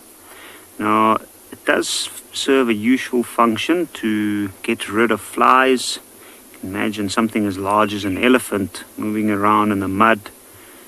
It can have quite an odor to it and attract a lot of insects, and it helps to get rid of them, especially around the backside, the areas it's difficult to reach.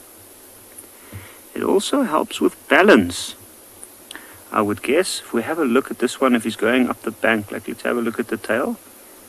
Often they might extend it, keep it straight. Let's have a look, you see it's a little bit straight.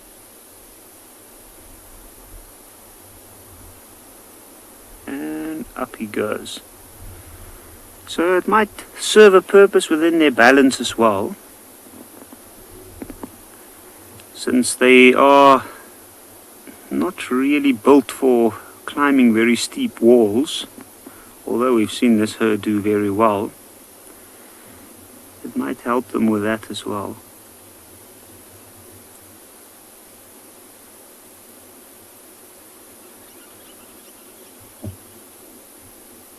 And now they've disappeared up the bank as well. And looks like there's two dark-capped bulbuls, and underneath them I know that other elephant is still looking for something there. The South Africaan's gonna sit here. Oh no, it's also looks like it might be heading up there.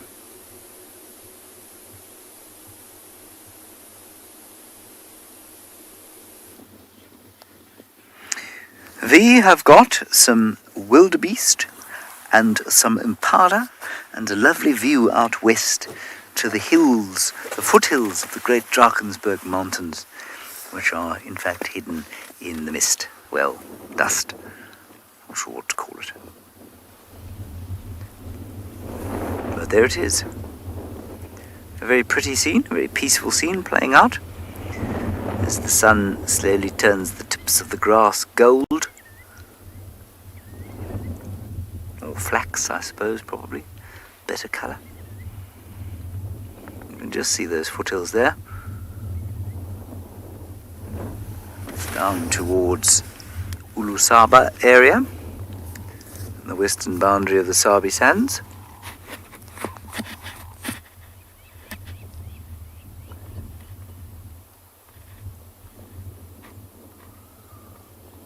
Very quiet. No tracks of any predators. But a very pleasant time we're having here on Simbambili. Hello, Linda. You say it's very pretty. Well, yes, it is. It is indeed very pretty. And you can just feel the changing of the seasons. And as I say at this time of the year, every year, winter ends in the space of about 6 hours. And it'll be cold one morning. You'll have a normal kind of winter's afternoon. And sometime during that night you wake up, it's around about this time of the year actually, you wake up the next morning and it's just not cold anymore. And then it's very hot in the middle of the day. and we're approaching that time now.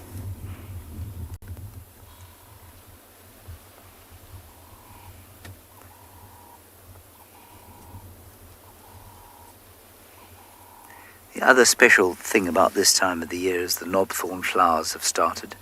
It feels quite early. I don't think it is. Not all of them are in flower, but the knobthorns are now flowering. And the smell is just indescribably lovely. Soft honey permeates the air.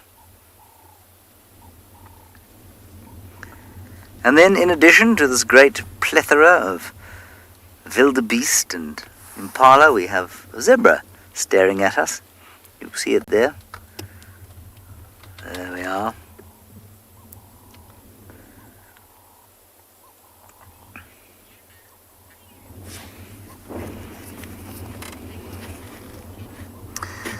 Gemma, the thing that I'm most looking forward to with spring coming, it's not really, we don't really have a spring. It just kind of turns into summer. I think it must be the smells, the different smells, and just the change of the season, you know. Up until November, it's going to get drier and drier and drier, and then hopefully we'll get some rain in November. And so it can be a relatively harsh time of the year, scenically, in this part of the world. And so I guess over the next few months, the thing I'd be looking forward to most is the action that will take place around the waterholes. The water's going to become a real kind of premium resource as the smaller waterholes dry out and the heat builds.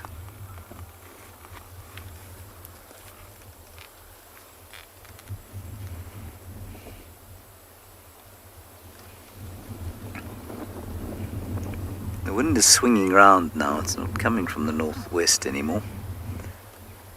So I wonder if we don't have a front coming in.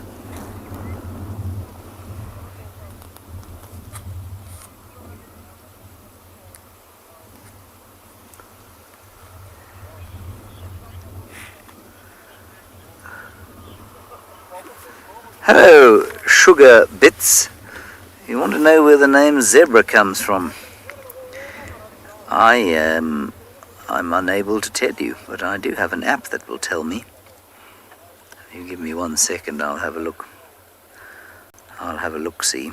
I've no doubt there are any number of people Googling as fast as they can. The name zebra is derived from the Italian or Portuguese form of the name given to the species in the Democratic Republic of the Congo. That's interesting. It doesn't say what that name is. So I'm assuming in a local language in the DRC, there is a word that resembles the word zebra, and the word that we use is derived from the Italian Portuguese form of that particular word. There you go. I had no idea. Thank you very much for that question.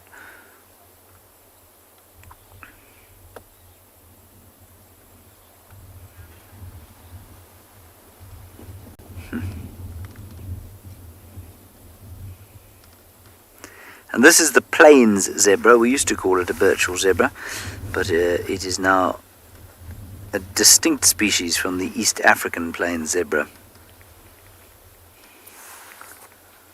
But of course that'll probably change tomorrow.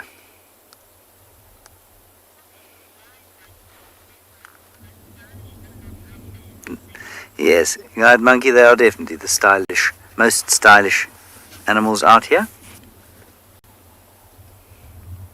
Short of the camera operator on the back of this vehicle, of course, Craig is also very stylish. He found a remarkable hat. It looks like a sort of fireman's helmet. And he sat on his sunglasses 4 or 5 times, which makes him look like he's just taken a pummel to the face. He's very stylish out here. But other than him, I agree with you entirely that these zebra are the most stylish animals out here.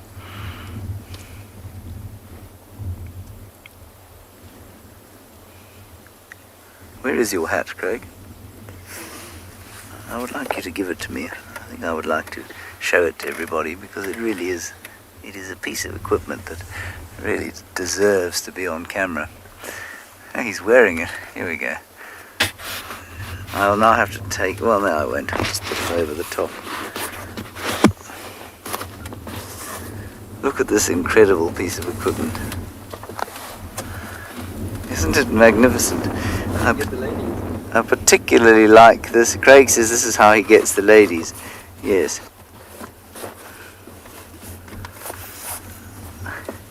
Unsurprisingly, Craig found this particular hat on one of our vehicles. We don't know where it came from, and I said to him I didn't think that anybody would fight him for ownership of it.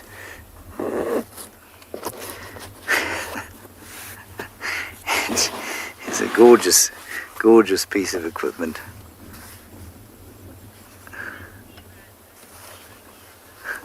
Oh, it's even got, wait, it's got a flap.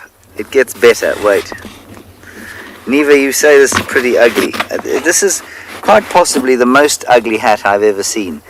Look at this flap that it's got up there. Just in case you don't want to have the full hat up, you can wear it like this, which of course makes it look much less ridiculous than when you wear it like that. I imagine this is the kind of hat my mother might wear when she's in the garden digging. Many of you saying it suits me. Thank you. Craig, you may have it back. I mean, much as I'd like to keep it.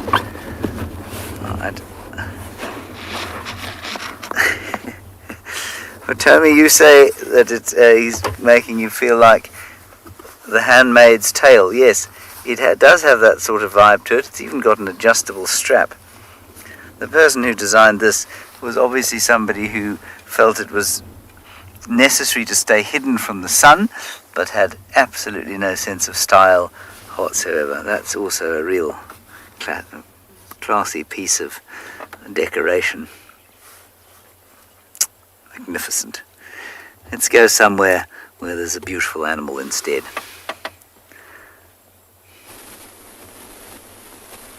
Talking about a crafty piece of decoration, look at that beautiful coat.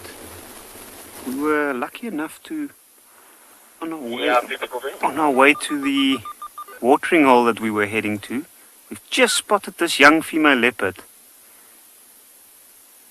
Now she looks like she's trying to hide from us, and I'm not sure exactly what she was doing, but unfortunately she's disappeared now. There she goes. Yeah, she blends in perfectly within this tall grass at the moment. And I think we surprised her just as we were about to drive, or just as she was about to cross the road. She probably heard us coming and ducked down besides a small shrub. Now, it's very difficult to say. We only had a brief glimpse of her, but I do suspect that this is the young female, and that is a cub of one of the females that we see within this area, the Inyala female. Now, the direction that she's moving is towards a very dense, small, dry riverbed. But how lucky were we to spot that? And often that's the only way people get to see a leopard when they come here. A brief glimpse as they cross the road and then disappear into the thick bush. Alright, I think let's continue. We're going to see if we might get another glimpse of her. If not, we're going to continue on towards the large watering hole in this part of the reserve.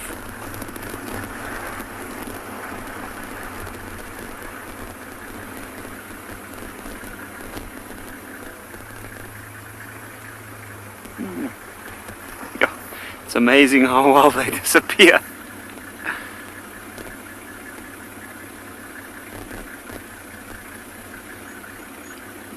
I don't think we will get another view of that leopard, unfortunately. It's also no use for us to keep following her. It's a very dense area. If we keep moving in that part, I'm pretty sure she's going to continue moving, and she might even run away. And we really don't want to push her or put any pressure on her.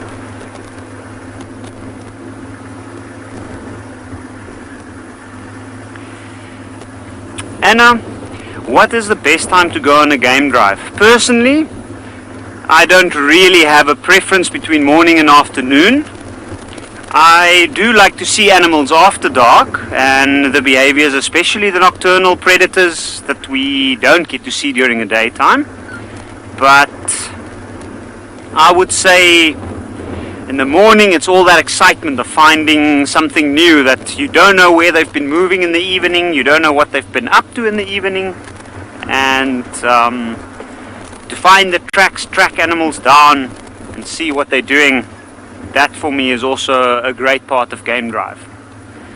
In terms of a season, I would say in South Africa it would more than likely be the winter time.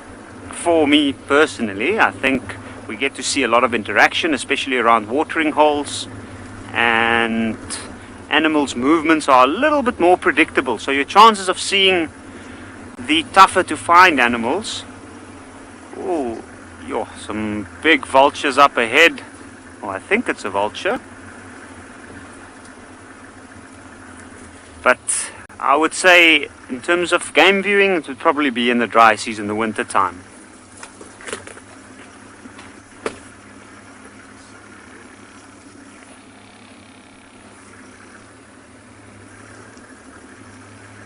And I'm going to push a little bit forward. Looks like we've got a lappet-faced vulture as well as a white-backed vulture, but I'm going to have to make sure.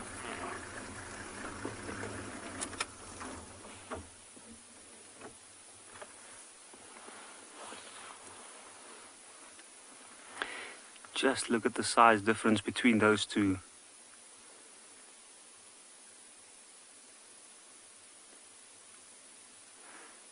Alright, James Richard, thank you so much.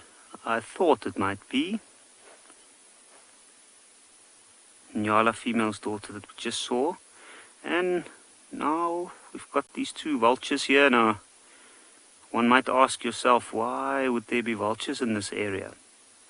That is a big lappet-faced vulture on the left-hand side, and then on the right-hand side we see the white-backed vulture. They're sitting on top of a dead tree, and personally I think these two are just roosting. We're not far from that watering hole at the moment where we were moving towards, and I think that they might have gone down there to bathe themselves a little bit earlier during the heat of the day. And now that we are here on the banks of the small dry riverbed that we just crossed, the taller trees nearby is more than likely where these vultures have their nests and their roosts. I don't think that there is something nearby, like a carcass or anything that might have died, but you never know for sure. So I think we're going to continue along, myself and Owen, and go check that watering hole.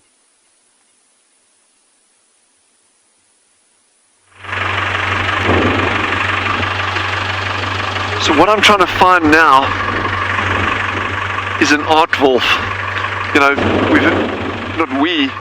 I've missed one sighting in this area, but there's been a number of other sightings in this area over the past week and a half. So I'm really hoping. The temperature is like dropping so quickly now, and where we are now, we're probably sitting at about 8 degrees, 9 degrees, somewhere around there, but the wind is coming across us from right to left, so I'm really hoping that we actually find something. The temperature for aardwolf is really optimal now in terms of the termites that they're feeding on. There was an interesting thing, and we're wondering about how many termites. Someone asked how many termites a aardvark eats, and we mentioned that was kind of in the range of about 50,000 a night, give or take.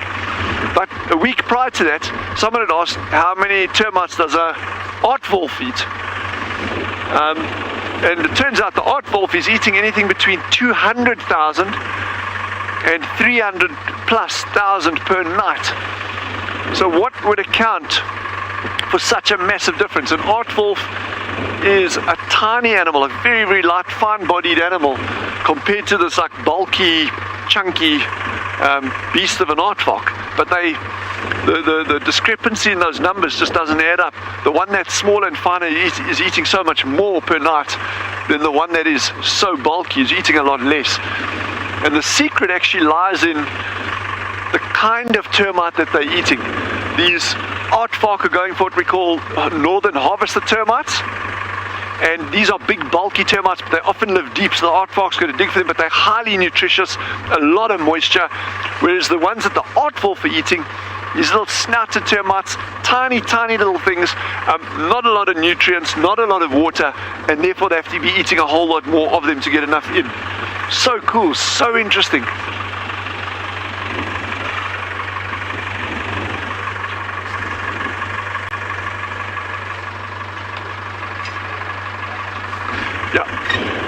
Sharanya is asking, is an aardwolf different to an aardvark? Absolutely. An aardvark, and I will show you when we stop just now, I'll show you pictures. Where's my notepad? I will show you pictures just now.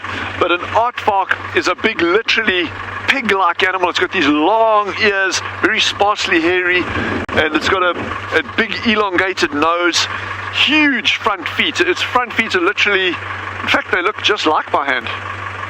No, but they're literally, their front feet are the size of my hand for digging. They've got very, very good digging skills, and they can get to 40, 50, 60 kilograms in exceptional cases. That would be the upper end. But whereas aardwolf, they almost look like small hyena. Very, very hairy things, lovely stripes on the body, on the legs, little beautiful little black muzzle, pointy ears. And they kind of like, imagine like a small dog size, like a Jack Russell kind of weight. That's the kind of range that you're looking at there. So two markedly different animals, but both termite eating creatures. But there's not much competition between them. Like I say, they're just going for two very, very different species of termites. Oh man, I get so excited being out here. You never know what you're going to find, and I've just got a good feeling about this afternoon. For a whole pile of reasons, but yeah, I think we are, I'm hoping for aardwolf for you. It's going to be really cool if we can get one.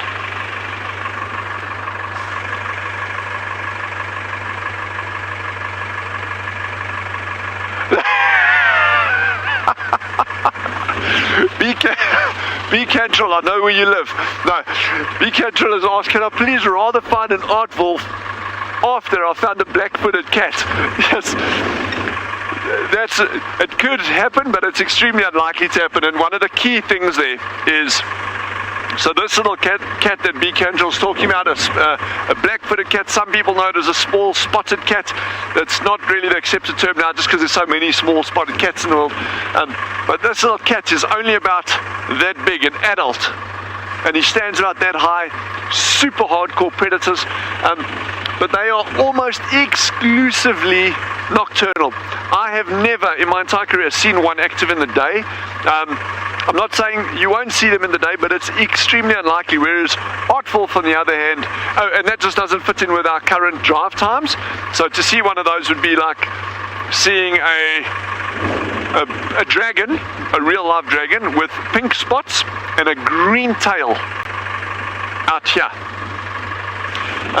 But you know, the aardwolf actually changes its behavior, its feeding pattern completely based on the termites, which means it takes it from a strictly nocturnal animal in the summer months, the hot summer months, to becoming actually quite a diurnal or diurnally active species in the winter months like now. So yeah, if we see a black-footed cat, I'm there like a bear. Then we will, or if I know we've got a chance of getting one, yes. But let's see. I'll settle for an aardwolf.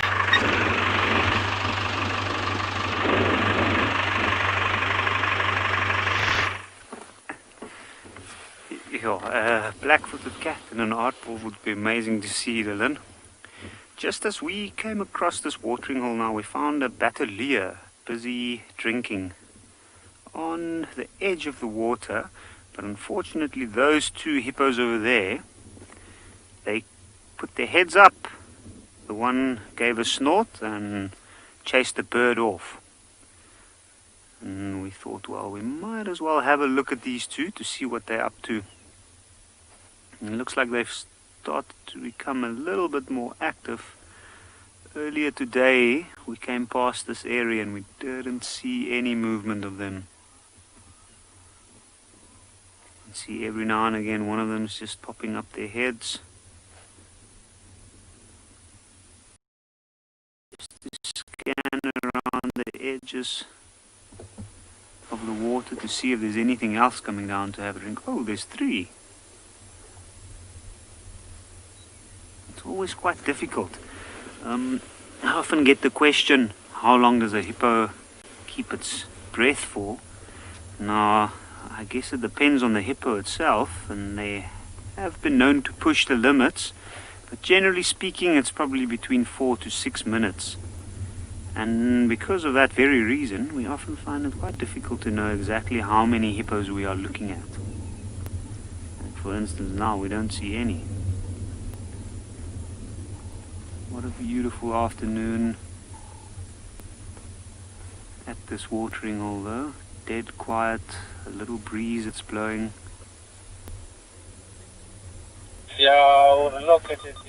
We can only hear some birds calling.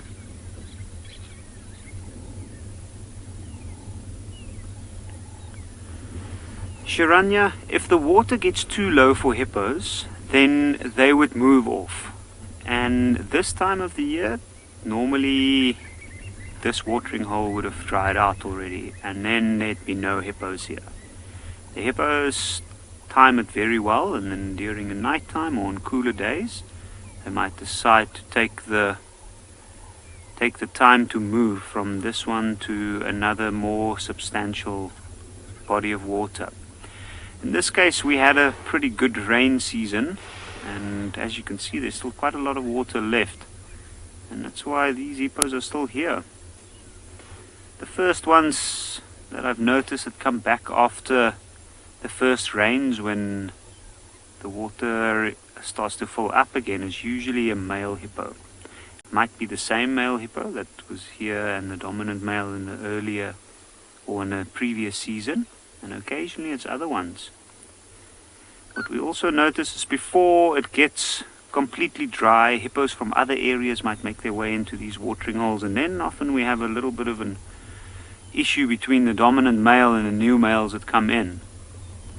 And occasionally he'll even allow those new males to stay within the watering hole, as long as they keep away from the females and as long as they spend their time on their own in the corners or away from the rest of them.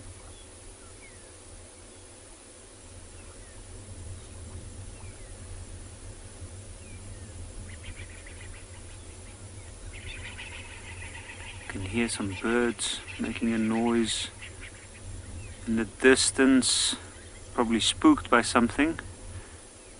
Now, every now and again when that happens, can't help but wonder whether there's something that might be making its way down here. Maybe even elephants or a lone buffalo bull, or as we'd all hope, maybe a lone predator. Maybe even the 3 lions that is missing from the Birmingham Pride that we didn't see.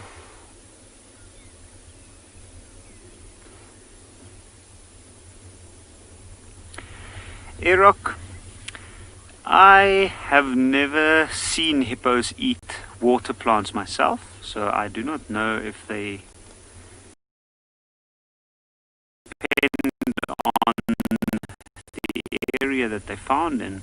I do know that hippos in areas with more like areas like the Okavango Delta or so, where you don't, or where you have seasonal riverbeds filling up with water and you have a lot of grass in them, occasionally the hippos will feed along the banks. Along big rivers, I've often noticed that you don't see the hippos moving too far during the day, but they'll move up on the bank and they'll feed on the grasses along the banks. The actual water plants itself, I'm not too sure. I'm going to have to go find out for you and see what I can find. But if it's not necessary for a hippo to move away from the water in a large distance, then it might feed up on the banks.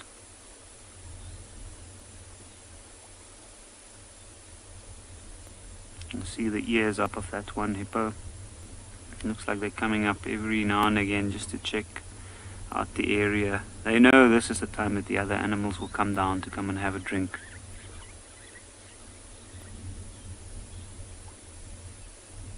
And they're curious, I'm sure.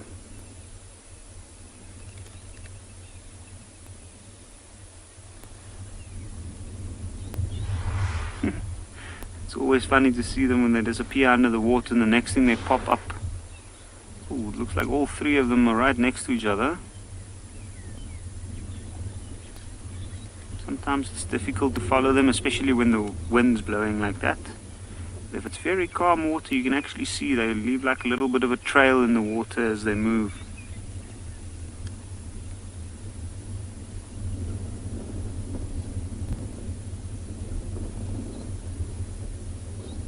Now I know specifically in this watering hole there's no grass, no plants, nothing growing at the bottom of this watering hole. This is strictly mud down here. So I know for a fact in this particular one they do not eat any water plants because there is none. So they basically rest up during the heat of the day and they start to get active late afternoon. And I'm sure when the sun's down and it's dark, they'll move out and they'll follow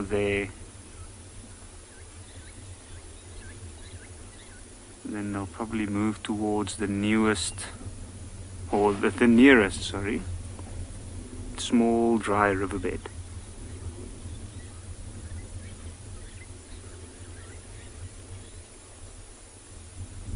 Oh, it's dead quiet here. I think we'll leave these hippos and continue to, we might start making our way back towards those lions that we had earlier. Right, well, we are also continuing onwards. We're actually moving into the area where we left the lions this morning. They moved onto a bit of a rocky outcrop that was very difficult to follow onto. And we've seen tracks around that area, but it doesn't look like they've left the area. And as you see, the golden sun, the lights coming across now, it's getting much, much cooler. I suspect that these lions will get active soon. So we're just going to head there to try and see if we can spot them, which would be fantastic. It's been a while since we had a pride that stayed more than one full day, or at least that we know of, because we don't really use the central areas too much because it's very dry there and there's not much water, and so most of the animal activity has been close to our dams. But it will be very nice if these lions do stick around. They looked full, so I don't think they're going to hunt actively tonight, but with the wind that's going to pick up at about 11 o'clock and continuing all the way through the night until tomorrow, you could find that there will be excellent hunting opportunities, and so these lions could use that time, even if they're not that hungry. If the opportunities are good, you saw how they were looking at those buffaloes earlier. Imagine if those buffaloes had no sense of smell or hearing or even sight if it's nighttime. These lions could take advantage of that. Maybe 3 adult lionesses could potentially, unlikely, but potentially take on a buffalo. You can see there's a couple of francolin just on the road up ahead here, feeding at the road's edge. Jenna, I hope that we find the lions as well. I really hope that they come out and play for us. You know, that would be great to see them. Just like these francolin are also coming out now. Now that it's getting cooler, they're able to be active. These are crested francolin. I don't want to disturb them. They're busy feeding across the road. Very cute little birds. My favorite of all the francolin and spurfowls. They have that little tail that cocks up every now and again, just like a bantam. Just like the quilias, also feeding mostly on seeds. At this time of year, there's not too many insects around, but they can also eat insects and scratch up little bulbs and tubers also. But yeah, as it cools down like this, we can really feel this cool breeze starting to just waft across us. And it could be that these lions will get active at any time. So let's keep moving. Let's not dally too much. It's a group of lionesses, so they're not often calling too much. It's mostly the males that do those loud vocalizations, but we have heard these lions calling in response to others calling in the area. So if we get close enough and we sit quietly, we might get to hear them calling. Ian has asked a very good question. How many lion prides exist at Pridelands or in the surrounding area? We don't know, and there's actually a very interesting census that's about to take place. It's called a call-up census for predators, where they actually play the distressed calls or sounds of animals like buffaloes, and they get to see what predators come into the area, and that'll be an excellent way to find out how many prides are around. I was actually speaking to a guide friend of mine, and she mentioned that this particular 5 lionesses that we've seen might well be known as the Baluli Southern Pride, but I'm not sure. I can't confirm that. I don't know if any of you viewers at home have maybe followed some of the lions in this area of the Greater Kruger National Park around Baluli, and maybe you know of the Baluli Southern Pride. It would be interesting to know if you recognize any of those lions. If you've taken any screenshots, that would really help us as well. As you know, we can't often take photos when we're trying to follow the lions through these kind of areas, but with the camera you can take really great screenshots. But yeah, at least this one big pride and at least 2 groups of males move through this area. And I'm not sure about any other lions that have been seen. Gert, you didn't see any other groups, so this is the main group. So there's Kwenga Game Reserve next to us as well, also joined, as well as Tshijani and Baluli next to us. So the lions move in and out of these areas. So hopefully in the next 2 weeks, when they do this predator census, we'll have a much better idea of what predators and how many prides are around here. So we're coming close to a place called Leo Pan, or Lion Pan, which is actually just at the base of Lion Koppie, where we last saw those lions. Yeah, it's going to be really cool. I mean, the lion census is something I've never been a part of before. I've done predator call-ups before, but mostly with vets to do collaring. So this is a new thing for me, just to literally sit, and it takes hours sometimes, just to sit somewhere and call up and just see how many animals come in. I wish I could be part of it. Maybe I will get to be at some point if they do another one, but this one is happening very soon. But here we are at Lion Pan. I'm just going to pull into Lion Pan here, because there's nice golden light. So this is normally a water hole with lots of reeds and grasses around. As you can see in front, it's quite an open area, and animals would have wallowed here, and the lions probably use this as one of their main routes when they walk through the area, because they would normally have a drink here, and there might be other animals that would be drinking. So they're just sticking to their normal territorial routes. Even though there's no water here now, they'll still pass by here, maybe scent marking on some trees. Remember, lionesses are territorial, not just the males. They'll also scent mark to control a territory. It's very quiet at the moment though. Just Cape turtle doves calling, a few crickets and other things. So yeah, I think we're just going to sit tight here, Gert and I, for the next half an hour or so and see what else turns up.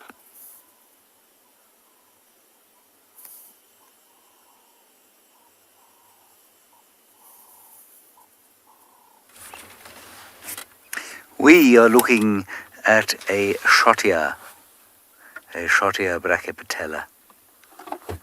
And this particular tree is quite sad in South Africa at the moment, because of course, Craig, as you will know, during lockdown we have been unable to buy our favourite tipples, have we? And because we have been unable to buy our tipples, we have been...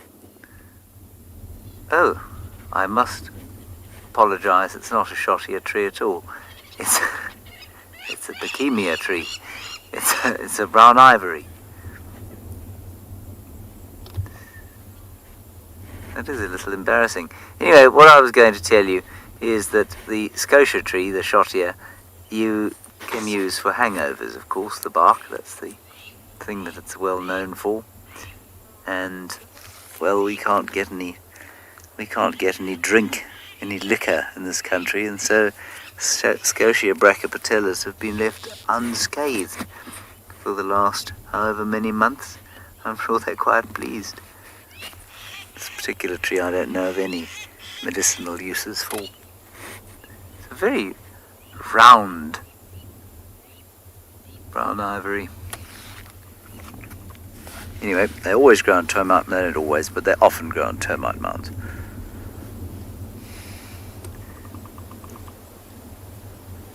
We've gone to the far end of Simbambili.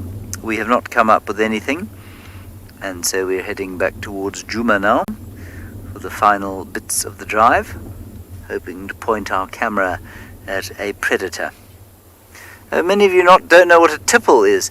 A tipple, everyone, is a drink. Your tipple is your sort of favourite drink. So your evening tipple, in my case, might be a fine scotch, or my lunchtime tipple, on holiday only obviously, might be a gin and tonic. That's what a tipple is. A drink.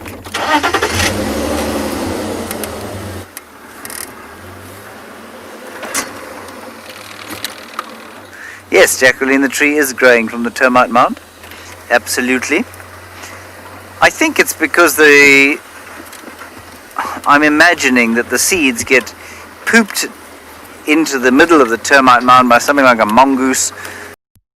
That's probably the most likely reason, but normally with those ones, the mound doesn't grow around the tree grows out of the mound. So you can see the whole kind of arrangement over there. You do get sometimes a situation where a mound forms at the base of a tree. It's often around terminalia or silver cluster leaf trees, but these ones seem to grow out of the top of the mound. And I can only think that they've got there either through a bird dropping, or maybe I don't know what would, because a mongoose wouldn't eat the seeds or the fruits. So maybe something like a hornbill would have eaten the fruits. They're actually quite nice fruits, and then gone to sit on the termite mound and waited for some termites to eat, and took a poop while it was sitting there, and the seeds somehow got into the mound that way. But you just often find them growing on termite mounds. And as far as I'm aware, and logically this makes sense to me, that mound came before the tree did. It's quite pretty, isn't it? Should have stopped with the sun behind it, then it would have been even prettier. Sharon, it is rather just gorgeous, isn't it? Bohemia discolour, and the sun about to go down in the far west.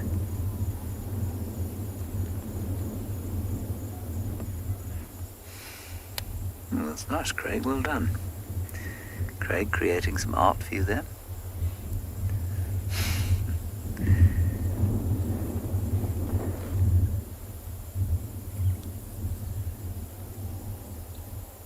Not a great deal to listen to this evening, I'm afraid, because of the wind.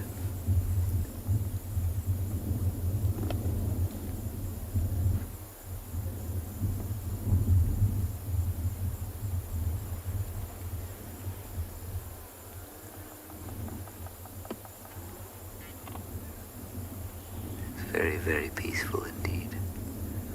The only natural sound I can hear other than the wind is the pecking of woodpecker on some wood. Peckety peck peck. It's going. Alright. On we go. Peckety peck peck peck. Craig said he'd like to see a cheetah hunting across these plains. I said I'd see for just a cheetah.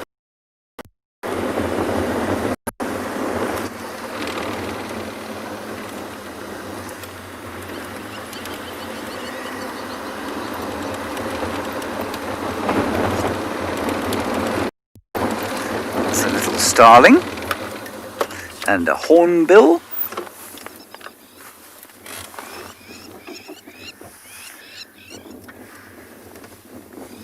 The Birchall starling looking off to the west. Its friend the hornbill doing the same thing.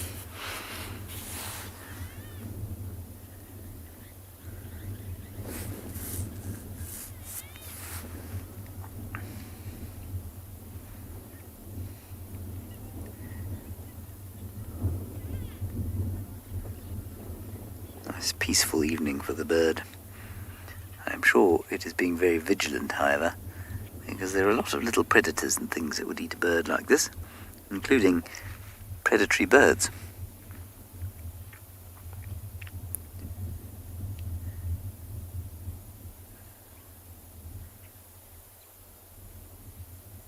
I'm assuming that it's going to find itself a slightly more comfortable perch to snooze on.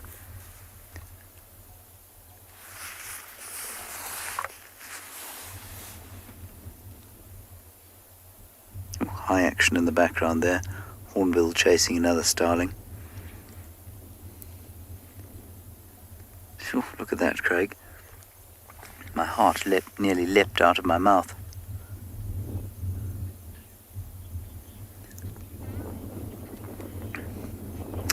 HB, yes, that starling does look purplish because the starling is sort of purplish. It doesn't have actual purple pigment. It's got a bit of blue pigment in it, and it's got a lot of melanin in it as well, and that melanin is arranged in such a way that when the light reflects off it, and depending on which angle the light hits, it'll either look blue, greenish or purplish. And so very little of what you're looking at, oh, very nice, there's a projectile poop. Very little of what you're looking at there, colour-wise, is in fact a pigment. Its iridescence is the property that is given to the, or is given. Iridescence is the property that these feathers have. That gives it, or that gives them that remarkable array of colours, depending on which angle the light hits. It's quite a complicated arrangement of air pockets and melanin crystals and other things like that. Oh, Burchell, Vic, was a well-known British naturalist, and Burchell was the first chap to send a zebra to the British Museum. They used to do what they call collect animals out here, which meant they trapped, shot them, stuffed them, and then sent them up to a museum. And Burchell has lots of animals named after him, and a lot of these guys were wiped out by animals eventually. I forget exactly what end Burchell. I think Wahlberg met his end on the tusks of an elephant in Bango. He was a Swedish naturalist. With Burchell, I'm not sure what happened to him. We'll just have a quick look at these beautiful wildebeest. Same ones we saw, but this time they're having the golden light of the setting sun upon their coats.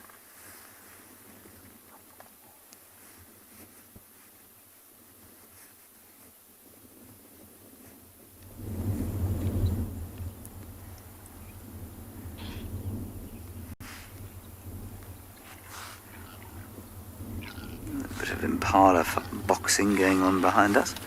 Oh, there we are. Now the second rut should be next month. Look at these idiots.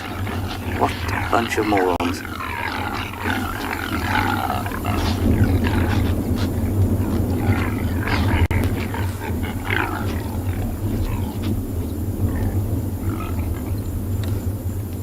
Thoroughly entertaining, but really, the sight of posturing males of any kind of species is normally a sight that fills any other male with relative shame.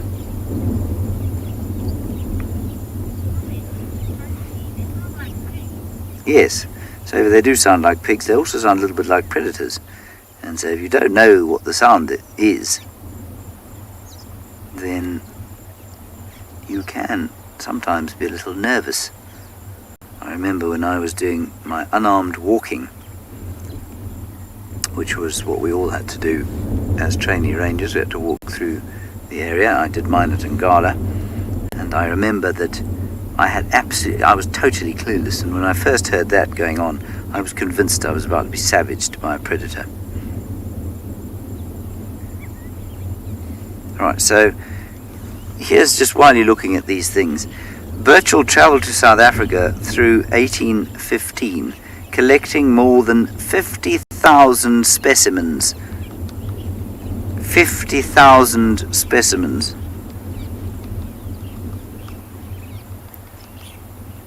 Many of those, of course, were insects. Oh, he didn't meet his end on the tusks of an elephant or the horn of a rhino or buffalo. He in fact hanged himself in an outhouse in his garden after a non-fatal suicide attempt by shooting. That is a deeply tragic end, and not really amusing at all, save for the fact that it happened a very long time ago, and so I don't think anyone's very sad about it anymore. Gosh, what a really horrid way to end such a successful career. That's in Fulham in England. Anyway, he was obviously quite brilliant as a naturalist. He also made trips to Brazil, other parts of South America, where he did a lot of collecting and discovering or cataloguing of the natural world. Phew. I think I'd have taken the fate of old Wahlberg rather than the fate of Burchell.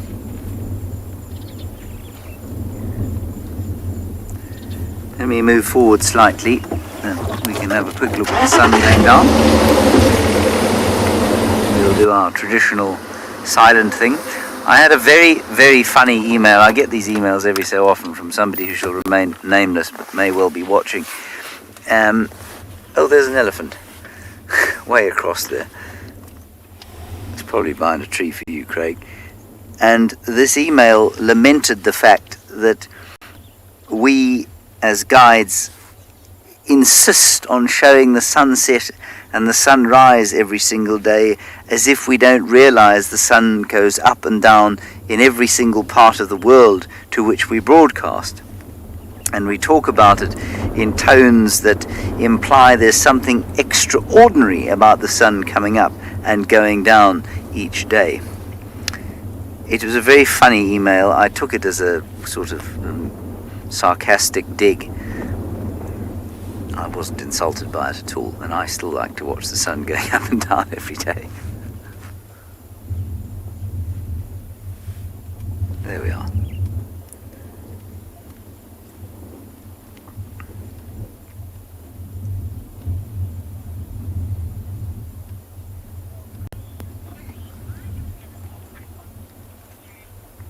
Terry, you should see Springbok with Tswalu. You don't see them here because they don't occur here. They occur only in areas where the rainfall is roughly lower than 350 or 300 millimeters a year. So they are desert and semi-desert animals.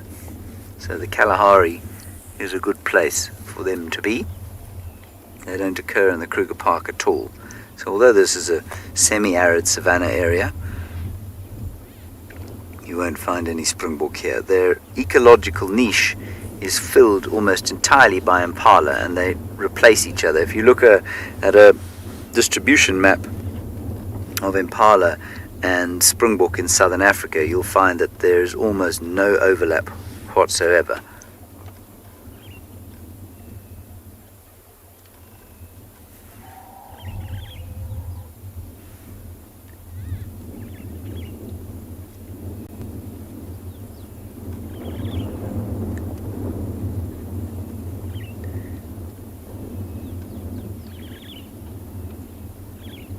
It's so orange like that, almost early before it's gone down because of the wind we've had today.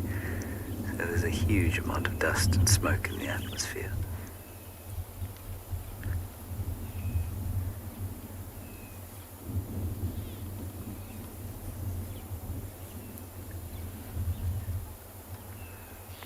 There's our elephant, Craig. He's coming towards us now. He's still about 8 miles away.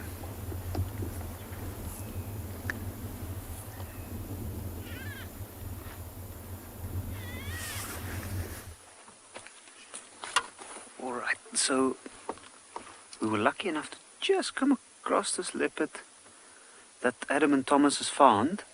Now, I haven't had a chance to have a good look at him, and he was actually busy stalking some elephants when we found him. And as you can see, he's just moving off into the long grass. There we go. Looks like there's a termite mound that he might head up upon. Now, from what I could briefly see, if I'm not mistaken, it might be the Mokoti male.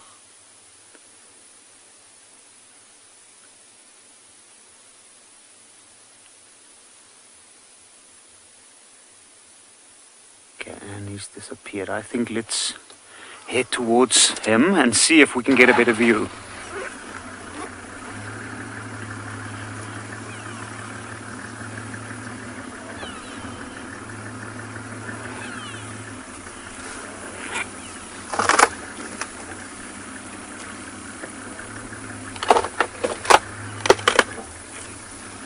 Now, we're right on the bank of a dry riverbed, and I'm pretty sure he spent a large part of his day within the shade of the trees on the bank. And now, as it's cooled down, he started moving.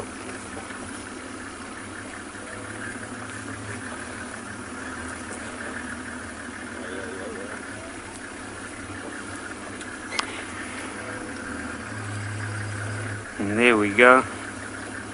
Oh, it certainly looks like him.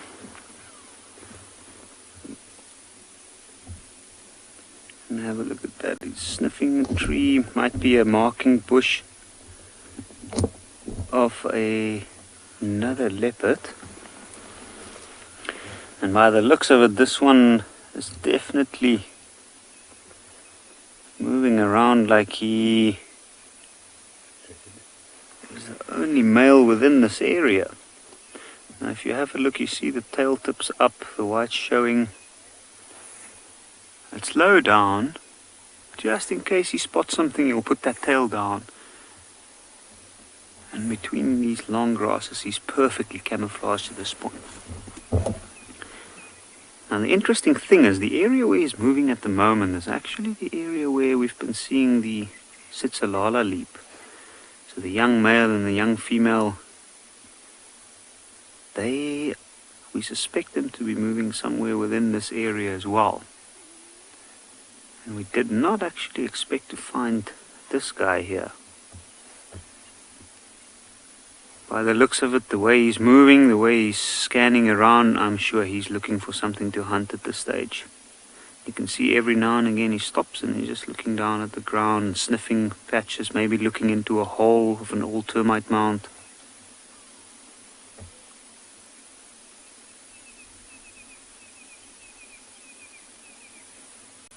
And now we've lost him again. Oh no, there he is.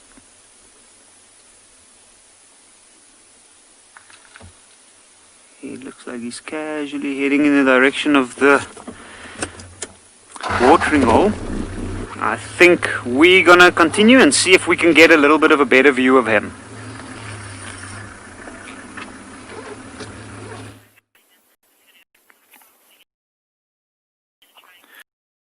We found. Stood and waited, and we didn't hear anything, and we decided let's go and drive a little bit. We just found one track of a lioness, and we decided to go and investigate. I went off on foot and just walked a short distance, and then one of these lionesses popped their head up, and then we found them, still very, very relaxed with their full bellies, haven't moved far. It's interesting. This lioness still looks like she's got pink on her face. I wonder why she hasn't groomed properly yet and been cleaned. See that just by the whiskers. I don't know if it's just my imagination, but it looks kind of pink to me. Maybe I'm just imagining things. Maybe I want it to be pink. I don't know. Is she beautiful? She's going to go and lie down with her sister. It does look pink, doesn't it? Yeah. I don't know why she hasn't been grooming herself. Oh, that's hard work being a lion. You've sat here the whole day. Digest was probably a delicious meal of impala. I don't think it was anything much bigger. We've got one very full lioness and then All the rest look, different stages of half full. I suspect it wasn't a very big animal, maybe an impala or a young kudu. But it's nice to see all these lions being so relaxed. I mean, we're not very far away from them, and I saw them on foot very close, and they didn't even care.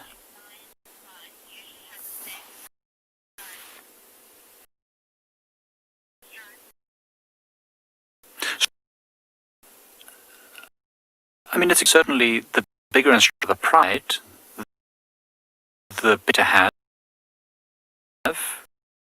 big this is. But there's plenty of food around. There's a few water holes, there's lots of impala, there's some zebra and kudus around. You can see there's a lot of impalas, so I don't suppose this lion pride would need to have too big a territory. But, in areas where it's very arid, like Namibia, Botswana and the central Kalahari areas, the lion prides would have absolutely phenomenally huge territories. They'd need to travel far and wide to basics of water.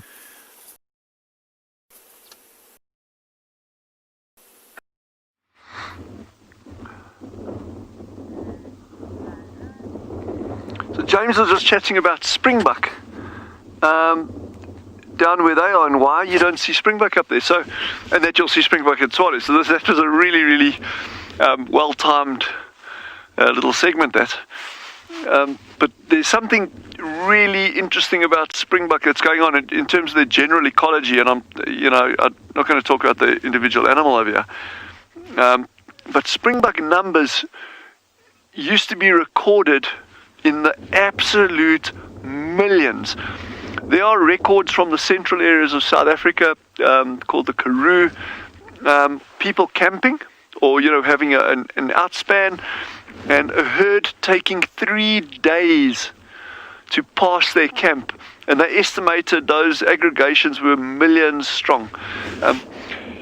You find that springbuck numbers seem to be declining across most areas of their range.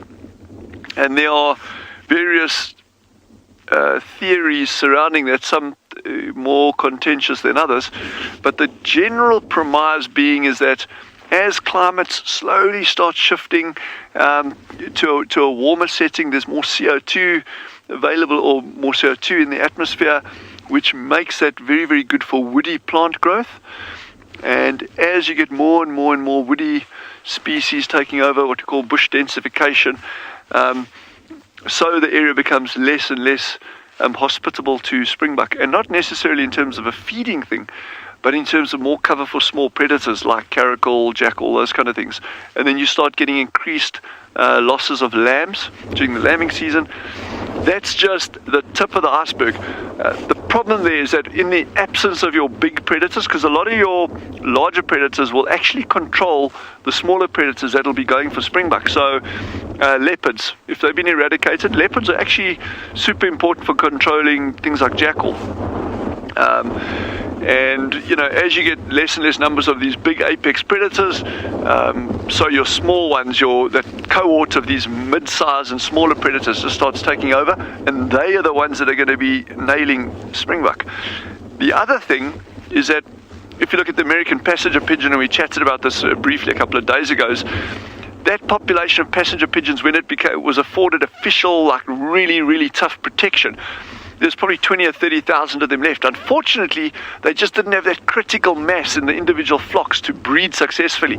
And I suspect there's a couple of factors at play in the decline in springbuck numbers across their range, where herd sizes generally are becoming smaller and smaller and smaller. That coupled with a bit of bush encroachment, that coupled with increased predation by what we call these meso predators, the smaller and mid-sized predators, just becomes an untenable thing for a species like a springbuck. There's so many factors at play, and often people try and look for a single answer to solve a problem and say, but if it's bush encroachment, just get rid of the bush. It's not as simple as that. Again, we need to look at these species as functional parts of ecosystems, not as a springbuck. That springbuck by itself means nothing. It needs to be looked at in terms of the functional context of that organism. That's when we'll start understanding these systems better. I'm just going to pull forward a fraction here. But it's so interesting, sure. So Swale is one of the few areas actually where you get springbuck and impala in the same area, and they did occur here together historically. We know this, there's very, very good records of that. There's a superb book by a chap called Skeed, and he did a series of books called on the historical distribution and abundance of large mammals in the Southern African sub-region, and it's well recorded that springbuck and impala actually occurred side by side in these areas, but still utilizing different aspects of the habitat within the area.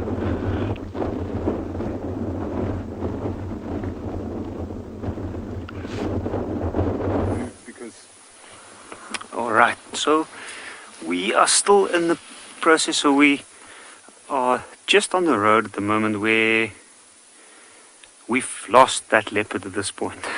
He has given us the slip, and we suspect that he was moving along a game trail that headed straight towards this section, so we're hoping that we might spot him as he comes and he crosses the road. There's also a herd of elephants around us at this point, so what might have happened is he probably got too close to them and realized that he's going to have to move around and then change direction. But it looked like he was on a casual stroll. He was kind of patrolling, but also looking for something small to hunt. You can see there's one of the elephants.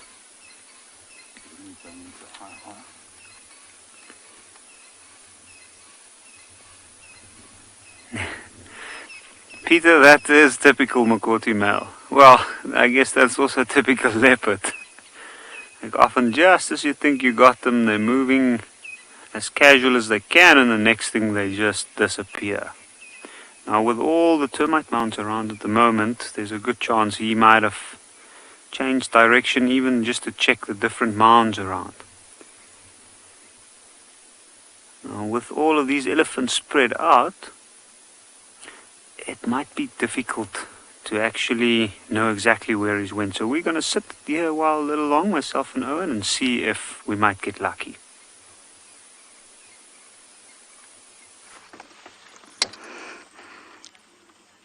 Surprise, everyone. I've been missing in action, but I have a big surprise. We have Tandy. And hold on. Not too far behind. We have someone else who wants to meet you all. Hey, Tandy girl. Thanks for coming on to Djuma. Okay, Theo, here. Coming through the thicket. Running here.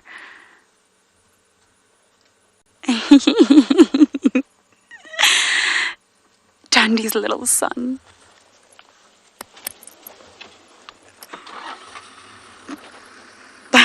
Sorry, I'm dancing for the other vehicle. Oh, the internet's breaking apparently, according to Kirsten. That is great news. Okay, I'm going to turn around now, Theo, because there's another vehicle here. So I'm going to move so that we can keep an eye on them. We actually broke our antenna, so we were out of action for most of the drive, and here we go.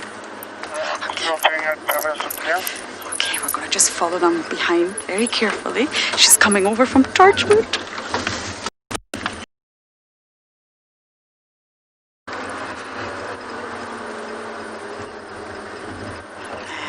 Just going to... He's so small.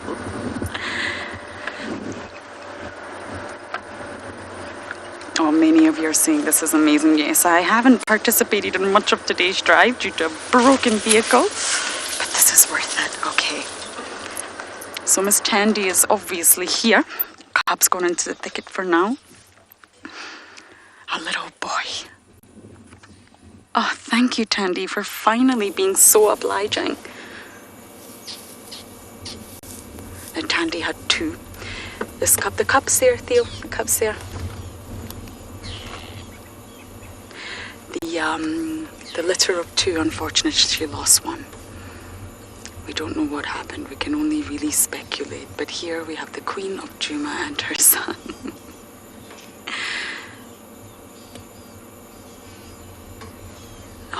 always looking back at Mum.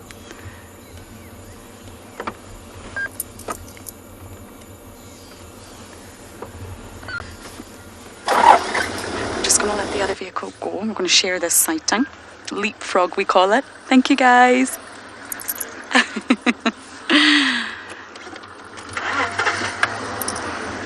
Okay, they've gone the other way, which means we can follow. I can see her. Do you know how long we have been waiting for this moment? But this is great news that they're both on Juma. Maybe they'll be here tomorrow as well. I know that Mr. Hendry, my partner in crime, is desperate to meet them.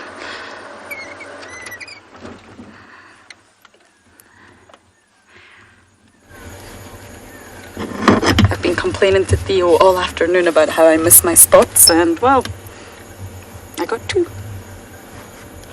And Tandy's 14 years old, everyone. 14. It's very old for a leopardess. Oh, many of you are saying this is the best day ever.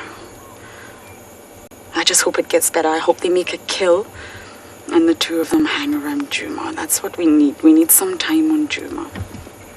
And could Tandy do? Tandy's tail is up, white flag. Something's clearly annoying her.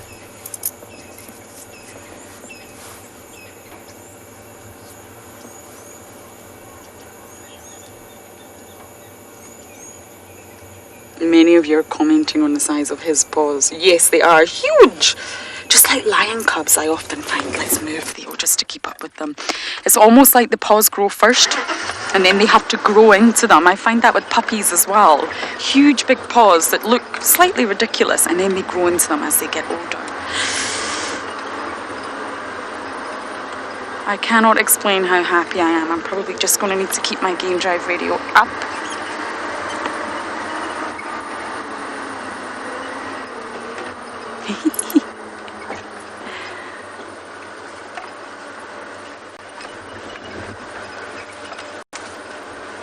Stop here for y'all. And look at him just following Mum. Her behaviour with the cubs has definitely changed over the years. She's been a lot more secretive with this cub, and of course it probably comes from loss. She's lost 3 cubs in the space of, well, at least this year. And I mean a whole 12 months, not 2020. And her loss has probably caused her to, well, be a little bit different with her approach to motherhood. We were able to get very good views of Kalamba long before we got views of this little one.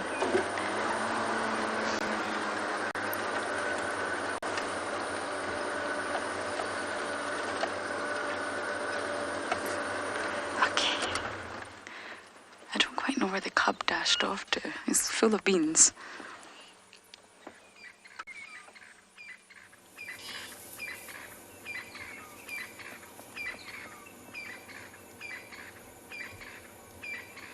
Where did he go?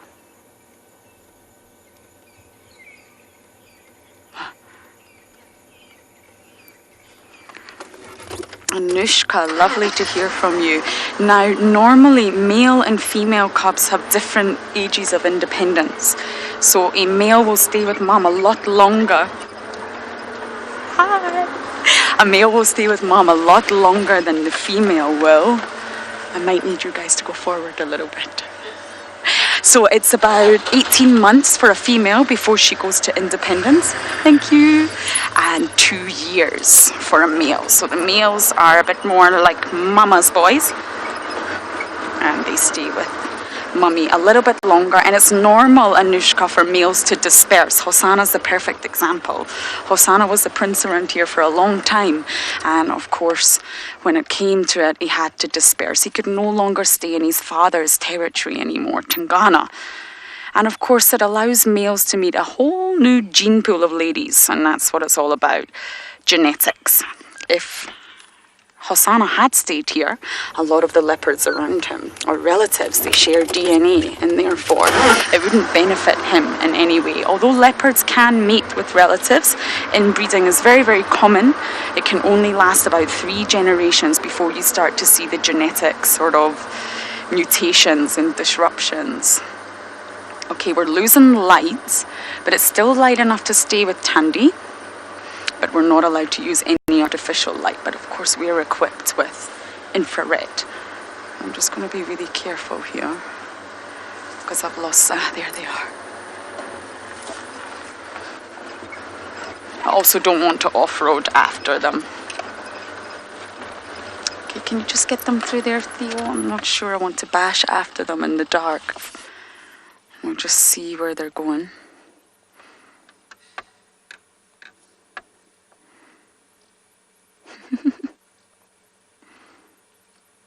And Tandy's, this is her 7th litter, and she's done very, very well. She's raised some fine offspring.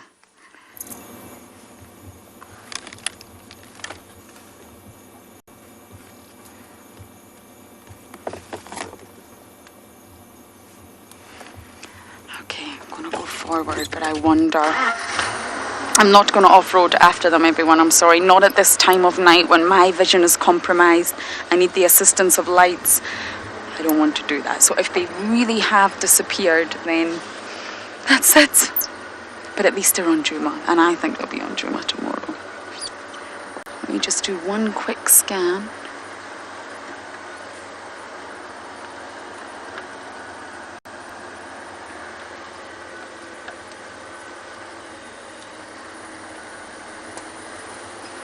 No, I think we may have lost visual, everyone. I'll sit on this road. I'll sit tight on this road for now.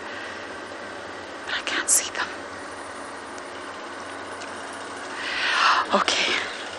That was so worth being out of action for. I'm going to sit in case they pop back out, but I'm not going to off-road after them. So, fingers crossed, everyone, we get one more visual before the drive ends.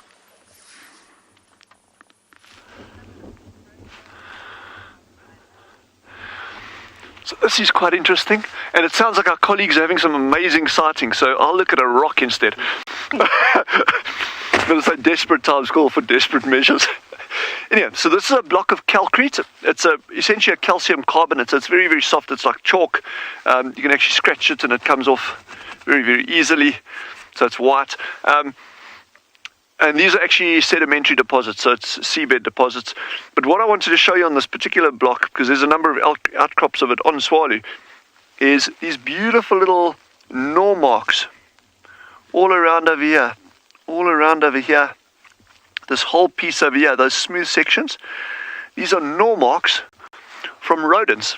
And again, this particular one is from porcupines. So porcupines are actually just using these exposed calcrete blocks, these blocks of carbonate, to actually gnaw on and sharpen their teeth.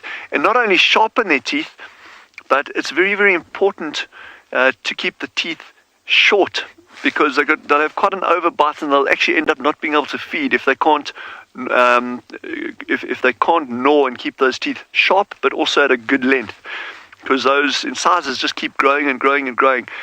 And that's why it's very, very important, if you do have pet rats, to actually give them something to gnaw and to stop their teeth getting too long. That's my 50 cents worth on looking after rats.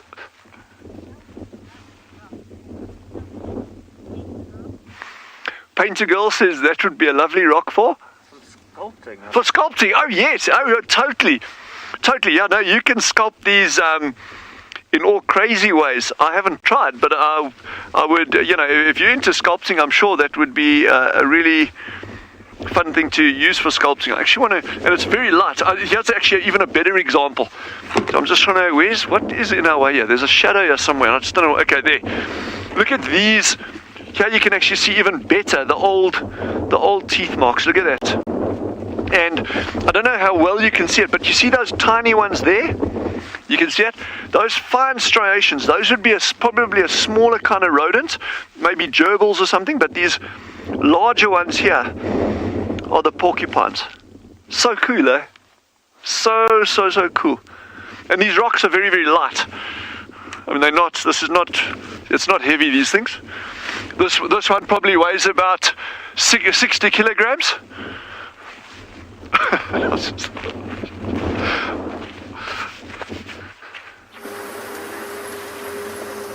worrying that we're closer to home. Yes.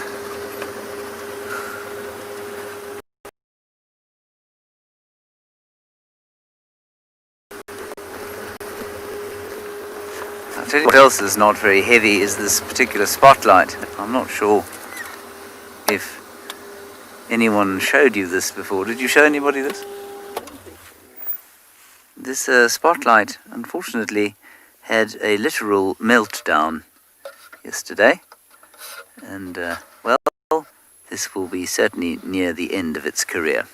It is not very heavy either. It's only half the size that it was when I left here. Now has a spotlight-sized hole on the left sleeve.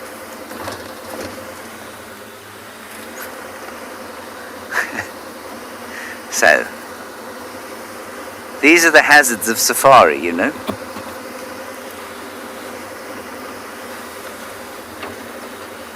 They get very hot, as you can see.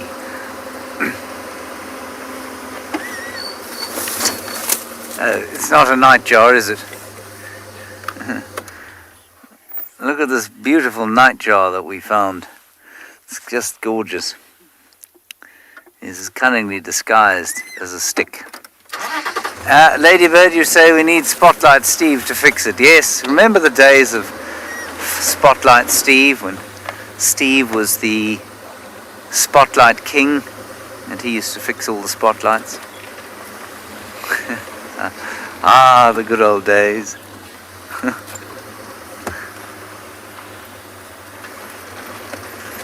Lions ate my mum. You say a melted spotlight makes you think of Jamie. Didn't Jamie have a melted spotlight? For those of you who don't know, Jamie was a long-standing presenter here. Wonderful brain and presenter generally. I don't recall her spotlight melting, but I can well imagine that it happened. No, I do remember it happening. Jamie's off trying to be a vet at the moment. Saw her in Johannesburg. So far so good on that road for her. There's a real nightjar. It's flown off. Ah, most likely the fiery necked. It was a little one.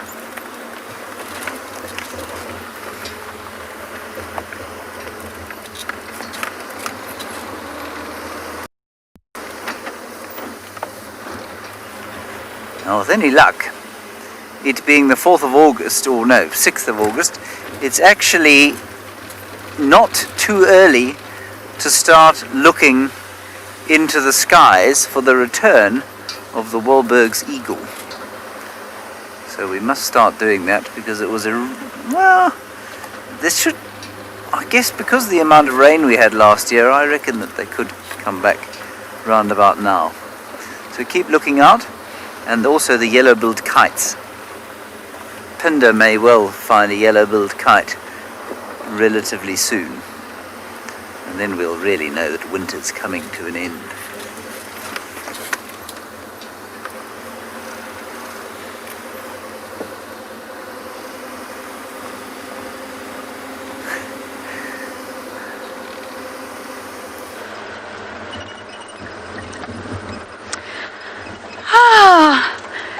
That was such an amazing sighting. We've left them, everyone. They went into the block, and as I mentioned, I don't want to off-road after a cub who's very mobile, and also the lights. I need light to see. When it gets sort of that dusky time of day, my eyes barely work. So that's us left them, but it was still a wonderful sight and great prospects for tomorrow. I know that James is desperate to see them as well, so I'm sure both of us will tackle it tomorrow to see if we can find them on Djuma. And if Tandy makes a kill, that's going to be the best part of it all. Now, the cub's only around 6 months, if I remember correctly, and it's definitely a little boy. So she's obviously being fiercely protective of this young one. And being sort of the sole parent, given parental care, It's Tandy's job to raise the offspring. She already lost one from that same litter. And of course, she's got to navigate through so many obstacles out here. Hyenas, lions, leopards, even wild dogs actually. Wild dogs would go for a cub in broad daylight if the opportunity presented itself. Even elephants trampling past a den. There's so many things out here that could hurt her little cub, so she's fiercely guarding it. Tandy is fierce, after all, everyone. And I remember a few years ago when I first started, we all spoke about, is this going to be Tandy's last litter? And she keeps on giving. She keeps on giving. She is a strong, incredible leopardess. So I'm going to bumble home into the night with a big smile on my face, and I hope you're all smiling too.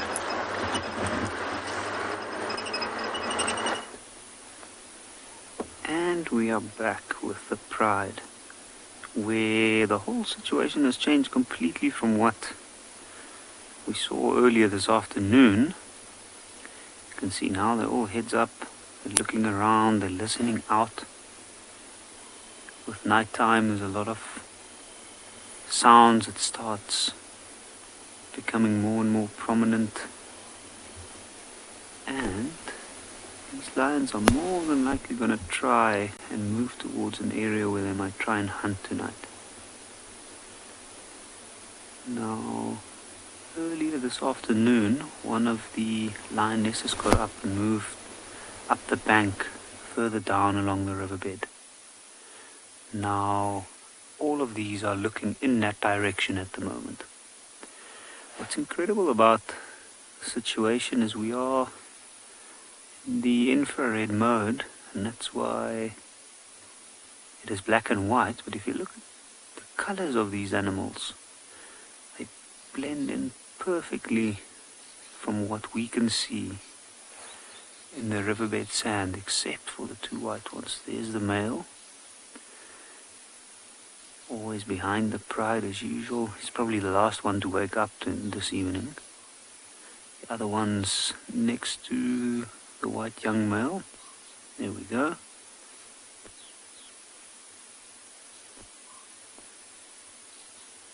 You can see they're turning their heads around in different directions, trying to get an idea of which sounds are coming from which side.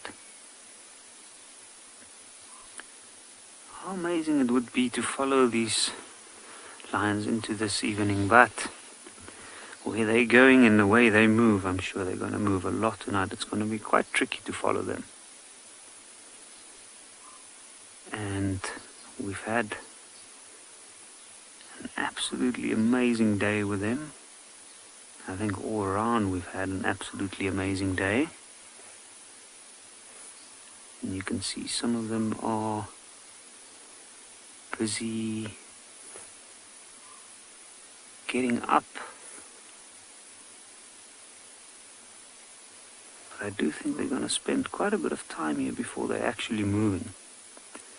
Usually these lions make very, very sure about a direction that they're going to move into before they actually start to move. They've rested all day, they've gathered their energy, and they're going to spend a lot of that energy tonight moving around.